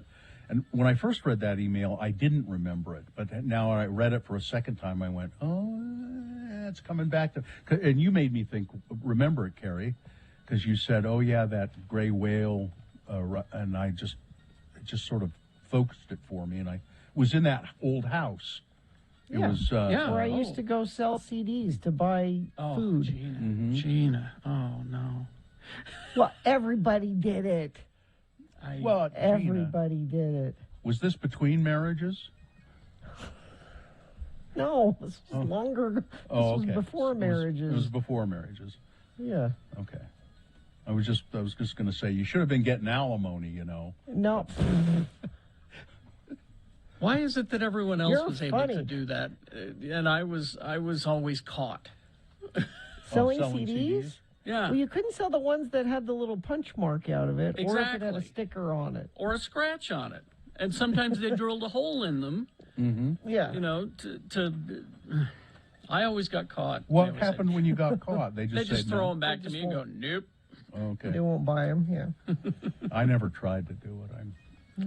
I survived on those for a while. I was too and then I go honorable. right next door to B&D Burgers and get lunch. That was I was too honorable to do it. I was in a weird state right after the KJQ corporate version exploded. Mm-hmm. And before I got my job at KZHT, it was like a period of 4 or 5 months where there was just nothing. And yeah, that's what you do. I never did. I don't know if it was I afraid I was going to get caught or I just realized it was stealing. Essentially, It's not. it is too. Those records. I don't know what you're talking about. Well, that's because you have no morals, apparently. I had CDs I had purchased that I traded in for money. Uh-huh. Oh, okay. All right. CDs that you purchased. Now, see, those I was able to trade in, but I Yeah. didn't buy that many CDs in Yeah. those days These because are CDs Gina Kipe from the not college true. radio station. Mm-hmm. Not true. Where did you get the money to buy the CDs if you didn't have enough money They for were food? gifts. They were gifts. You see, your story's changing all the time. First you said I bought them. Now you're saying they're gifts. We can't trust you with anything, can we? she bought them for herself as gifts because Yes. Yeah. nobody I deserve a gift. bought for her myself. gifts, Yeah, the things right. that she wanted in those days. Yeah. All right. We'll take a break. We'll be back. We got Boner Fight on the way. Stand by for that and all kinds of things coming up. ranlife.com/X96.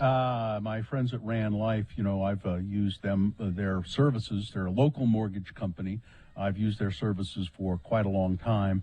I did a couple of refinances with them. And if you'd like to be a customer for life with Ran Life, go to ranlife.com/X96, as Kerry said. So why do you want to be a customer for life? Well, you get discounts, closing cost discounts, for instance. You could, depending on the type of loan you get, the discount could save you anywhere from $1,200 to $2,500 when you close your loan. So go to ranlife.com/X96, become a customer for life. Previously, they'd only offered this to returning customers, but now to celebrate their 20th anniversary, they're offering it to first-time customers who listen to this show. So go to x96.com/X96. It's ranlife.com Excuse me. /X96. Yes, ranlife.com/X96.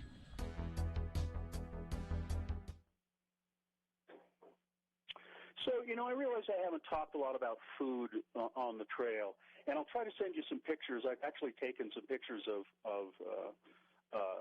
plates of food that I've been eating, but it's really interesting. All the places we stop at tea houses for food, and lunch and dinner, and generally we'll have hot black tea. And then you can order. There are a variety of things on the menu, and they're all kind of the same. You can get spaghetti with meat sauce, spaghetti with tomato sauce, spaghetti with a fried egg on top, and then there are also various local things that you can have. For instance, tonight I'm having Sherpa stew with vegetables. And if I want to, I could have Sherpa stew with vegetables and meat, and that would probably be buffalo meat. I decided I could have a steak. It's a buffalo steak. I'd have thought, I don't think I want a buffalo steak. So there are all kinds of things you can eat. And the service is really pretty good. It's not very crowded up here at this time of the year, and so the service is pretty fast, and they bring stuff out. But it's I don't know how to describe. It sounds like normal food, but it isn't. It has a really all of it has a very odd kind of twist to it. It's good. It's filling. But it all has this kind of, like I had a tuna sandwich today. I said, let me try a tuna sandwich and a bowl of soup. Well, the tuna sandwich was just a canned tuna on bread that had been heated up, and I don't think there was anything else on the bread, just tuna and bread, and then it had been heated up. It was a little odd, but believe me, I ate it. And then one of my favorite things, though, is potato time with the Sherpa guys who are carrying our stuff. A great crew of guys carrying our stuff, and they all gather around and have potato time. There's a big plate of like red potatoes, so back home, small red potatoes, and they bake them up and they take them in their hands and they rub the skin off of them, and then they dip the potato in this kind of hot, spicy pepper. Chili pepper stuff. Really good. A hot potato, nothing like it at the end of 2 hours I walked up and up and up today. We'll tell you more about it coming up.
Okay, we do have a boner fight coming up to determine boner of the day. We'll have that for you here in about 8 minutes, I think. You know, Brian Cox is a manly man. I'm glad you're gonna bring this up because I think you and Brian Cox have a lot in common, Bill. Maybe. Bill and Brian Cox having a lot in common, brought to you by follow a baby whale on a magical journey to discover the incredible world of ocean currents, meet curious creatures along the way, and see how the ocean nurtures all life on Earth, opening February 18th at Clark Planetarium. Brian Cox, manly man, I would say. Seems very masculine. He's the star of Succession, one of the stars of Succession. And it says here he flabbergasted fans. Didn't flabbergast me at all. He flabbergasted fans after describing Hollywood Adonis Brad Pitt as stunningly beautiful. I get that. Now, Brian Cox says, I am strictly heterosexual, but I still think that he is beautiful. And he said, I came to that conclusion at the same time I did. It's what made me think of you. When I saw Brad Pitt in Troy, and Brian Cox said, when I watched Troy. Well, no, he was in Troy. Oh, but was Brian Cox in that? I don't recall. Mm-hmm. You know, and I never really watched the whole movie. It was pretty bad. It was pretty bad, but I saw some of it. But online you can just find the clips that Brad Pitt's in. You can just skip to those. You don't have to tell me that. I know that. Bookmarked. I have them right here, yeah. Speaking on laying eyes on the Fight Club star for the very first time, Brian Cox said, I remember at one point being just agog at him. He'd never been in a costume like that. And I've talked about the realization that I came to while watching Brad Pitt in Troy. I went, God, he looks like my wife. Did you buy her a gladiator outfit? She has one. She had one when I met her. So you and Brian Cox can sit down and have a nice slushy from McDonald's and watch Troy. A slushy back at McDonald's. For me, I'll be watching one of X-Men 2 because he's Colonel Stryker in that. He made Wolverine. Yeah. Keeping you in the know. No. Well, I don't want to read that part. So, Pam and Tommy. It's on Hulu. I watched it yesterday. Now, here's what happened to me. I went in to watch it, and my TV hiccuped, or I did something wrong. It looked like it was starting, and then I thought I did it wrong, and so I exited it, and then I started it again. Well, what I didn't realize is that I started episode 2. Oh. And so I was sitting there watching it, and I thought it was the first one, and it made sense. You know, episode 2 opens with how they met. It opens, didn't it? Very first part of it opens with Seth Rogen and that other guy looking at the illicit tape of Pam and Tommy, and then it cuts to how Pam and Tommy first met. And so I thought, didn't occur to me that it wasn't the first episode until I was looking up. I couldn't remember, Carrie, you had told me who the voice was of Tommy Lee's penis, and I couldn't remember, so I was looking it up. And as I looked it up, it said in episode 2, and I went, oh my God, I'm watching episode 2. So have you not even seen the first episode? I went back and started watching episode 1. And as I watched episode 1, I kept thinking, this thing is really puzzling me, this whole series so far. I kept thinking, God, that actor looks like Seth Rogen. It's uncanny, isn't it? He really reminds me of Seth Rogen. Well, that's because it's Seth Rogen. Yeah. It just didn't, he's just not being Rogen-y. No, it shows you why, when you hear Seth Rogen interviewed, he sounds like an idiot. Yeah. But he's a good actor. He's really good able in to this. set that aside and be he's a completely different person in this. And I watched the first 2 episodes yesterday. And it's really I'm surprised that they did this. I thought they would just hint at I thought when they said Tommy's penis talks, I thought that it would be something like, Tommy would hear the voice of his and be looking down at his crotch or something like that. No. They have this he has a gigantic penis, and it moves around and it talks, and I read a little bit about it. It's done with puppetry. You read a little bit about it. There's puppetry involved. Okay, I'm out. But I'm just going. It's fairly realistic looking. I'm going, what? Like, I was wondering, that first scene, is Sebastian Stan? Is that? No. Is that? Now that's when it looked the most real, though, is when it was just there dormant. Okay, but this aside, Carrie, I think you should watch it because pretty good. I'm getting enough dick. I'm getting enough dicks on Euphoria. I don't. I don't need any more. That's just one part of it, but it shows what a jerk Tommy Lee is. Oh my God! Especially the first episode that I went back to watch. What an ass. And Bill, if I can be of assistance to you, if you're wondering, wow, that's really over the top. He can't possibly be like. Yes, that's. It seems like it's over the top. Nope, that is how. It does seem as though they're heightening the reality of it to make it. It's almost comical that he's so just off the wall crazy. Yeah, wandering around most of the time, Carrie, in a thong bikini bottom. A banana hammock. Which he was known for wearing a lot of. Yeah, like I said, I'm watching Euphoria and I'm getting enough there, so I'll wait. I'll wait for the entire series to drop. What you'll like, though, is because Tommy Lee is so horrible, you are so rooting for Seth Rogen to get back at him. You are 100% on board with... So it's not a spoiler. The whole story, because it's out there, the whole story is that the character that Seth Rogen's playing, and I don't Rand somebody, Deschutes or something like that, because he needed to get back at Tommy Lee because he was stiffing him for Rand was a carpenter working on Tommy's house, and he would never pay him. Tommy would never pay him. So to get back at him, he stole this tape that Tommy No, he and Pam stole a had made. safe. Was there a safe? So anyway, he's got possession of this tape, Mm-hmm. and he thought he would make money with it, and he started distributing it and all of that. And he's still around. That guy is still around, and apparently, I don't think he made much money. And he's. Well, I guess we'll find out at the end of the series. Yeah. It's pretty fascinating, that part of it. But you're right, Carrie. You should. I don't know if it's going to continue into the third episode and fourth episode. I don't know. But that's. I'm nearly off of Euphoria. I'm sticking around for 3 reasons. One, Zendaya is one of the great actresses of our time, and I'll be proven right down the road. Let's see, the guy who played McSteamy on the Grey's Anatomy show.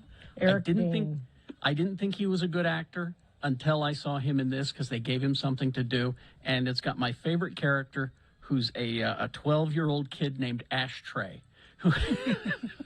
Okay. What? Okay. Who is a horrible, horrible little S. He's just... It's Bonafide. With Radio from Hell on X96. Sometime we'll tell you about the puppetry of the penis if you've never heard about that. I don't. It was a it was a very popular live New York City show off Broadway. But here we go with the boner fight. The winner from round 1 was Tucker Carlson. Messing with Mob City, messing with, Bodymore, calling Baltimore or B-more. It's a race, because it's racist. He's saying it's like Haiti. And you know what he's saying there. Mm-hmm. You know what he's saying. He's saying, like Donald Trump said, those S-hole countries. Mm-hmm. You know? That's boner candidate number 1. Going up against number 2, down with the butterflies, Texas Butterfly Sanctuary or Park to close indefinitely because QAnon theorists, they're in Texas and they're very close to the border with Mexico. Donald Trump wanted to build part of the border wall through there, and they have been fighting that in court forever and ever. And so now they've got QAnon theorists threatening them, and so they've just had to close their doors. No butterflies will be admitted ever again. Mm-hmm. That's number 2. There you go. You've got to decide of these 2 candidates, which one is the worst, which one should be boner of the day for today. 1 or 2. Remember your candidate number, the one that you think should win. Put that single digit in the message of a text and then text that to us at 33986. The computer counts it for us. It's easy for everybody. Or if you'd like to speak to a human being, our producer's booth will take your voice vote at 877-602-9696. Or you can go online, x96.com. Once the page loads, refresh your internet browser because we just put the box up that says Boner Fight February 3, 2022, and vote there. All right, you have until the end of these messages, so let's go. This is Boner of the Day.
All right, let's award Boner of the Day.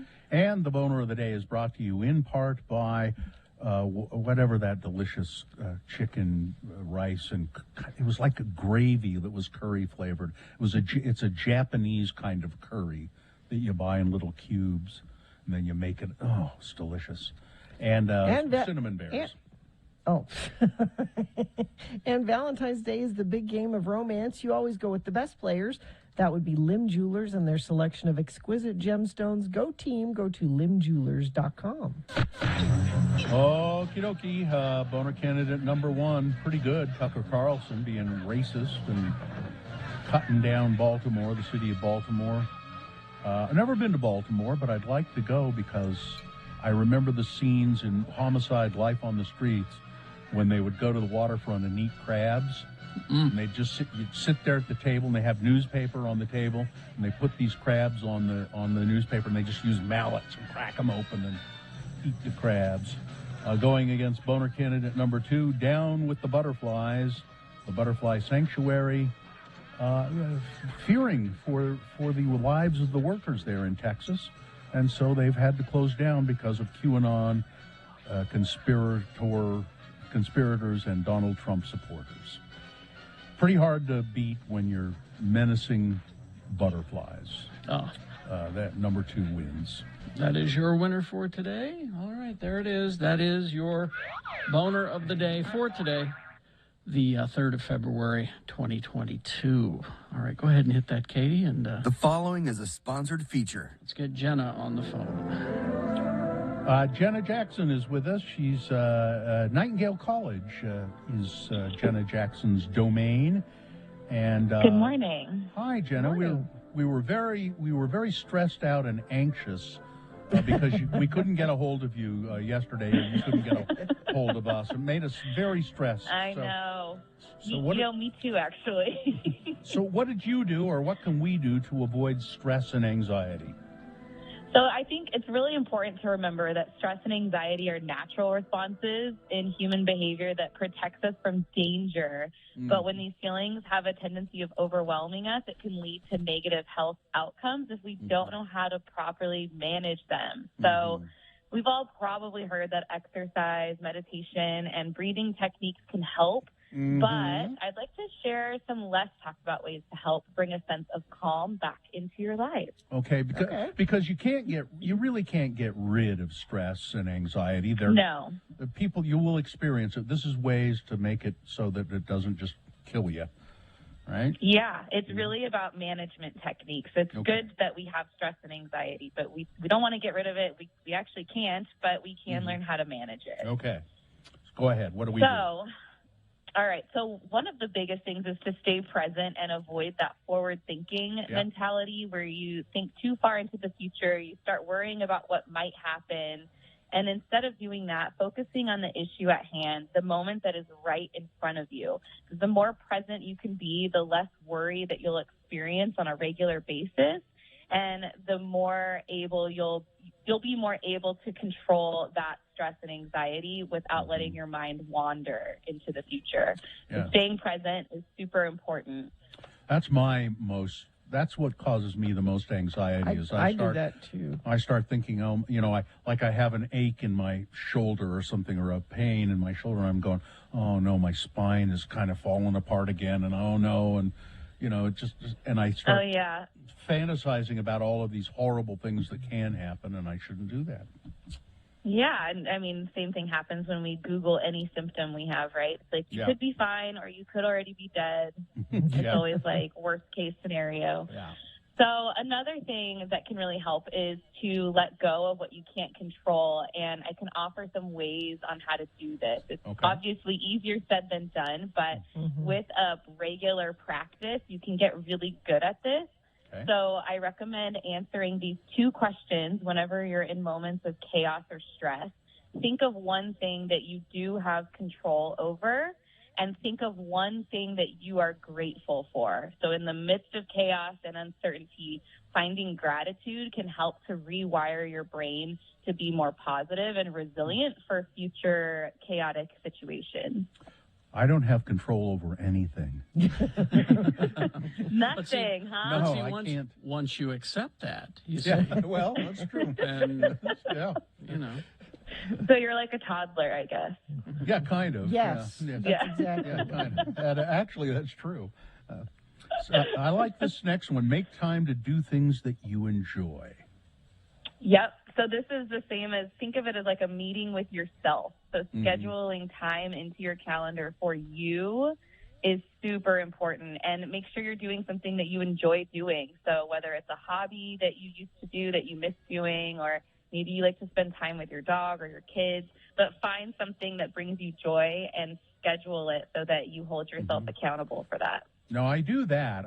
Every day on my calendar, and it's every day, I have from 4 to 6 p.m. cocktails. It's there you go. something I enjoy. It's what I enjoy doing. Yeah. See, what I kept telling him, though, that's 2 hours. He's got happy hour is just singular. It's I'll cut it that's back. true. Yeah, I'll cut it. That's a good point. Yeah. What else? So those are the biggest tips I have for you today. Obviously, with exercise, meditation, and breathing techniques can really help. And with exercise, I think it's really important to make sure you're doing something that you enjoy. So any type of movement is positive. If you don't like going to the gym, don't set a goal to go to the gym. If you like to go for walks, then that's your goal. So finding what you enjoy doing is really the key here to managing these feelings. You also on your list is meditate, and I've tried over the last few years to kind of do that off and on. But unfortunately, given our schedules and the way we live, we get up really early. When I meditate, I start nodding off, falling asleep. It's totally normal, actually. And a lot of people who are new at meditating tend to experience the same thing. Or a lot of people say that they can't meditate or they're not good at it because their minds are so busy. But that's exactly why you are good at it, because that's kind of the point, is you're training your brain to acknowledge that it's busy and then move on to focusing back on your breath. Yeah. So it really is just about bringing awareness back to the breath and what that feels like in your body. Now, Jenna, I had a therapist once tell me that if you're having trouble doing the actual meditation, that if you just stare at something outside of your window for however long, that'll achieve the same thing. Like if you were to, just look at the horizon, I think that can certainly bring a sense of calm. I think the biggest difference is that when you're looking out at something and focusing on something outside your body, then you're not really experiencing that introspective breathing activity. But I think it's probably a really good stepping stone for somebody who falls asleep while they're meditating. That's me. There you go. All right. Well, Jenna, thanks so much. It's nice to hear from you again. I'm glad you got through. You can find more information about all of that. You have a link, webmd.com. Or people should just go to nightingale.edu. Okay. Nightingale.edu is our website. If you want more information on stress management techniques, WebMD has a lot of great resources there. All right. Okay. Thank you very much. Thanks very much. Thank you. Talk to you next time. We'll take a break. We'll be back crawling towards the exits after these.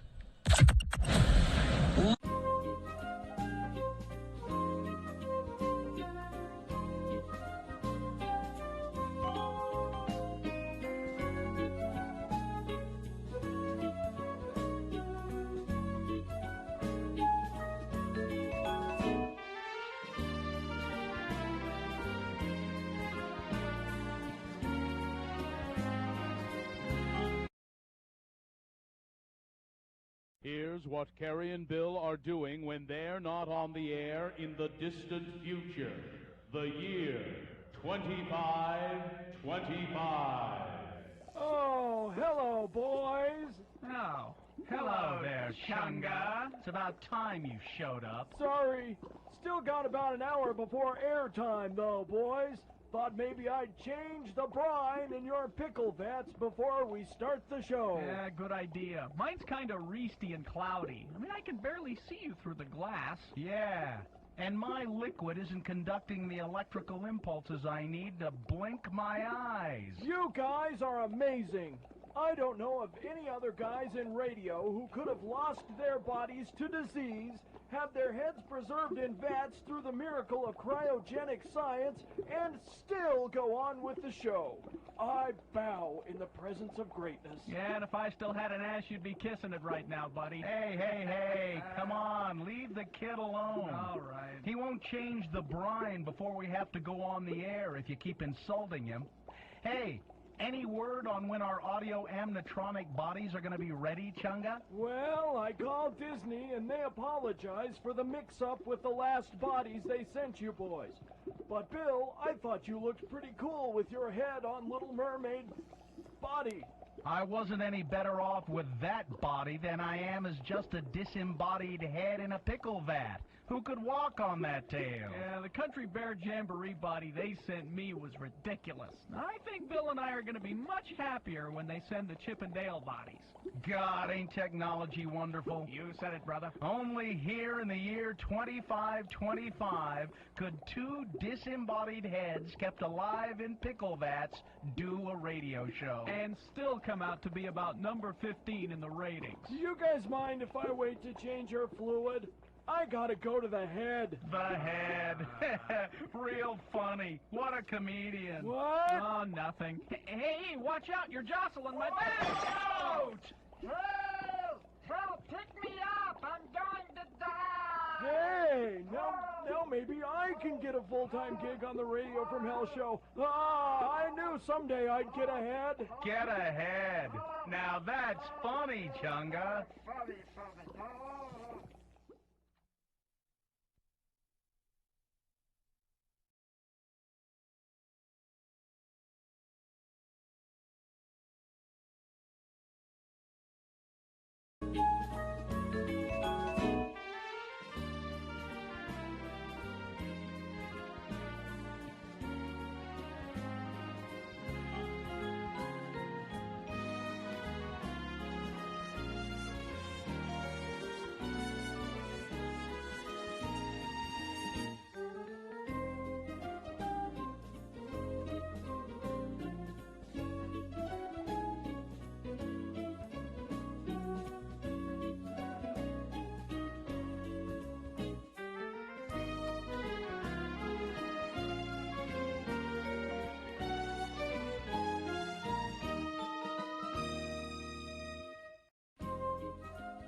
All right.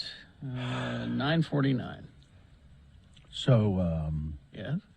Joe Biden's cat, Willow. Willow, and you said, Gina, is named after where he's from? No, Dr. Jill Biden's hometown is Willow something.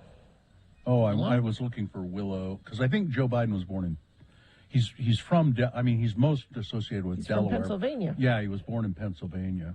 And I was looking up Willow, Pennsylvania, and I couldn't find it. No, Joe Biden. There's Willow Grove, Pennsylvania. That's it, yeah. Oh, so it is named after Willow Grove? I think so. Because that's where Joe Biden is that where? Because, well, it doesn't matter. It don't matter. We just. And here I thought Joe Biden was just a big Buffy the Vampire Slayer fan. Willow Grove, Pennsylvania. And that's Joe Biden's hometown? That's Jill. Oh, that's Jill's hometown. Okay. And just another a weird Willow thing. You know whose birthday it is today? Who?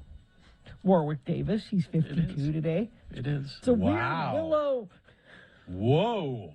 Willow full circle. There's something creepy about that. Right? Yeah. You know who else's birthday it is today? Who? Elmo. The Muppet. Little Elmo. We interviewed Elmo at Sundance years ago. It's the first day was celebrated by Sesame Street. That was February 3rd. It was the first day he came on Sesame Street in 1980. You know who else's birthday it is today? I don't That know. we have not celebrated at all. What? Amal Clooney. We haven't done one thing for Amal today. How do you celebrate Amal Clooney's She does birthday? not need us to do anything. She has everything she needs, except a little meat on her bones.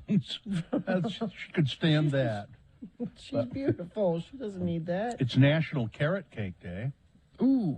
And I like carrot cake too. If it's got to be good and moist. Yeah. But Gina says no. Well, because they always have the cream cheese frosting with the carrot cake. Yeah, usually. And usually. Best part. They have, but I like the really moist a carrot cake with that. And they'll put raisins, a few raisins in it. Oh, it's so good. National Golden Retriever Day today. Oh, I have one of those. A day? My kids want another one. Is it and National Gina Day? Oh, Golden Retriever. want right? another one? Isn't that one's poops big enough? Have I her was go on. picking up her poop yesterday, and I thought, I can't stand to do two of Then this. have the boy do that, Yeah. and he'll quickly come to the realization Right. that twice the amount No. of poops is not. Because You're the absolutely right. the golden retriever poops they're gigantic. Yes. They are substantial. I've It's the never- kind of thing where I take her for a walk, and if she poops on the walk and I have to pick it up with the bag, I almost can't get it all with the bag. It's a thing. You know what I'd like to hear right now is Anthony Hopkins as Mr. Kellogg talking about his stool. My own stool, sir. Do you have that, Carrie? Let me find it. It's a terrible movie made a long time ago about the start of Kellogg's cereals. Dr. Kellogg ran this health sanatorium where they had all of these bizarre practices, and one of them was you have to have an enema every day, a colonic. Is it Welcome to Wellsville? Yeah, Welcome That to it? Wellsville. Yeah. My own stools, sir, are perfect. They are gigantic and have no more odor than a hot biscuit. I just love that. Have no more odor than a hot biscuit. So awful. Let me see if I can find the yogurt one. Anthony Mr. Hopkins, Anthony Hopkins. He is on a little promo video for Mythic Quest. Did I tell you about that? I like that show on Apple TV. It's created by the guys who did Sunny in Philadelphia, and he's really funny. And he calls Anthony Hopkins to tell him that we've been renewed for 2 seasons. And Anthony Hopkins, who's really old now, seems to have he's acting, but he seems to have no idea who is calling him or why. He keeps calling, his name is Rob, and he keeps calling him Rod. And then he says, well, you were in an episode. You were nominated for an Emmy. And Anthony Hopkins goes, oh, I was? Did I win? I'll just put it up there with the rest of them. Yeah. There we go. Now, you listen to me, light buddy. Our basic appetites can and must be controlled. I myself am a monk with regard to the sexual intercourse, and hence I'm a beacon of good, fine health. And more importantly, so is my dear, beautiful wife. I didn't realize. Fortunately, I can help you, and so can someone else. Who? The Bulgarians. The Bulgarians? Yeah, the Bulgarians live longer than any other humans on Earth. And you know why? No, I'm sorry. I don't know any Bulgarians. Yogurt. Yogurt? Nurse Graves. Yes, Doctor. Take Mr. Lightbody immediately to the yogurt room and give him 15 gallons. Oh, no, I can't eat 15 gallons of yogurt. Oh, it's not going in that end, Mr. Lightbody. Terrible I don't movie. know any Bulgarians. This is a funny But there are line. little gems like that, and then Anthony Hopkins. He wore these big kind of buck teeth. Fake teeth, buck yeah. teeth. I have my own stools. Great. Yes. Great. Yes. Let's see. Oh, I guess we got to do the promo and crawl towards the exits, right? Okay. Coming up on Friday's Radio from Hell show. Well, it's the final day, I'm sorry to say, of the X96 1K a day cash bribe. Listen in at 7 a.m. and 9 a.m. for the keyword to text in. So Have your phones ready. But just after that first keyword, Victoria joins us with an update and drinking game from the latest Real Housewives of Salt Lake episode. And then at 8 a.m., it's Best Question of the Week. And if you had a question that you wanted us to answer, please send it to radiofromhell@x96.com, and we might answer it. So finish out the week on a high note with Friday's Radio from Hell show on X96. All right.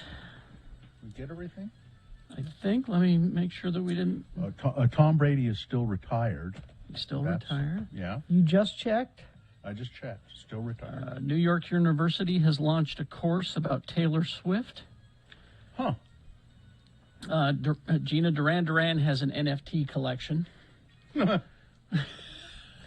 do you can think, I get? Do you think women of a certain age will understand what is going on with the NFTs? No.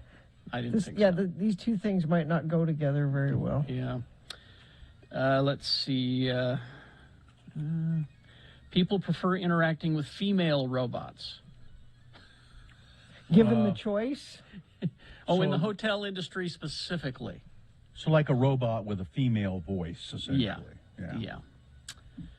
And Billy Gibbons of ZZ Top is partnering with Texas sandwich shop called Antoine's Po' Boys. Oh, good.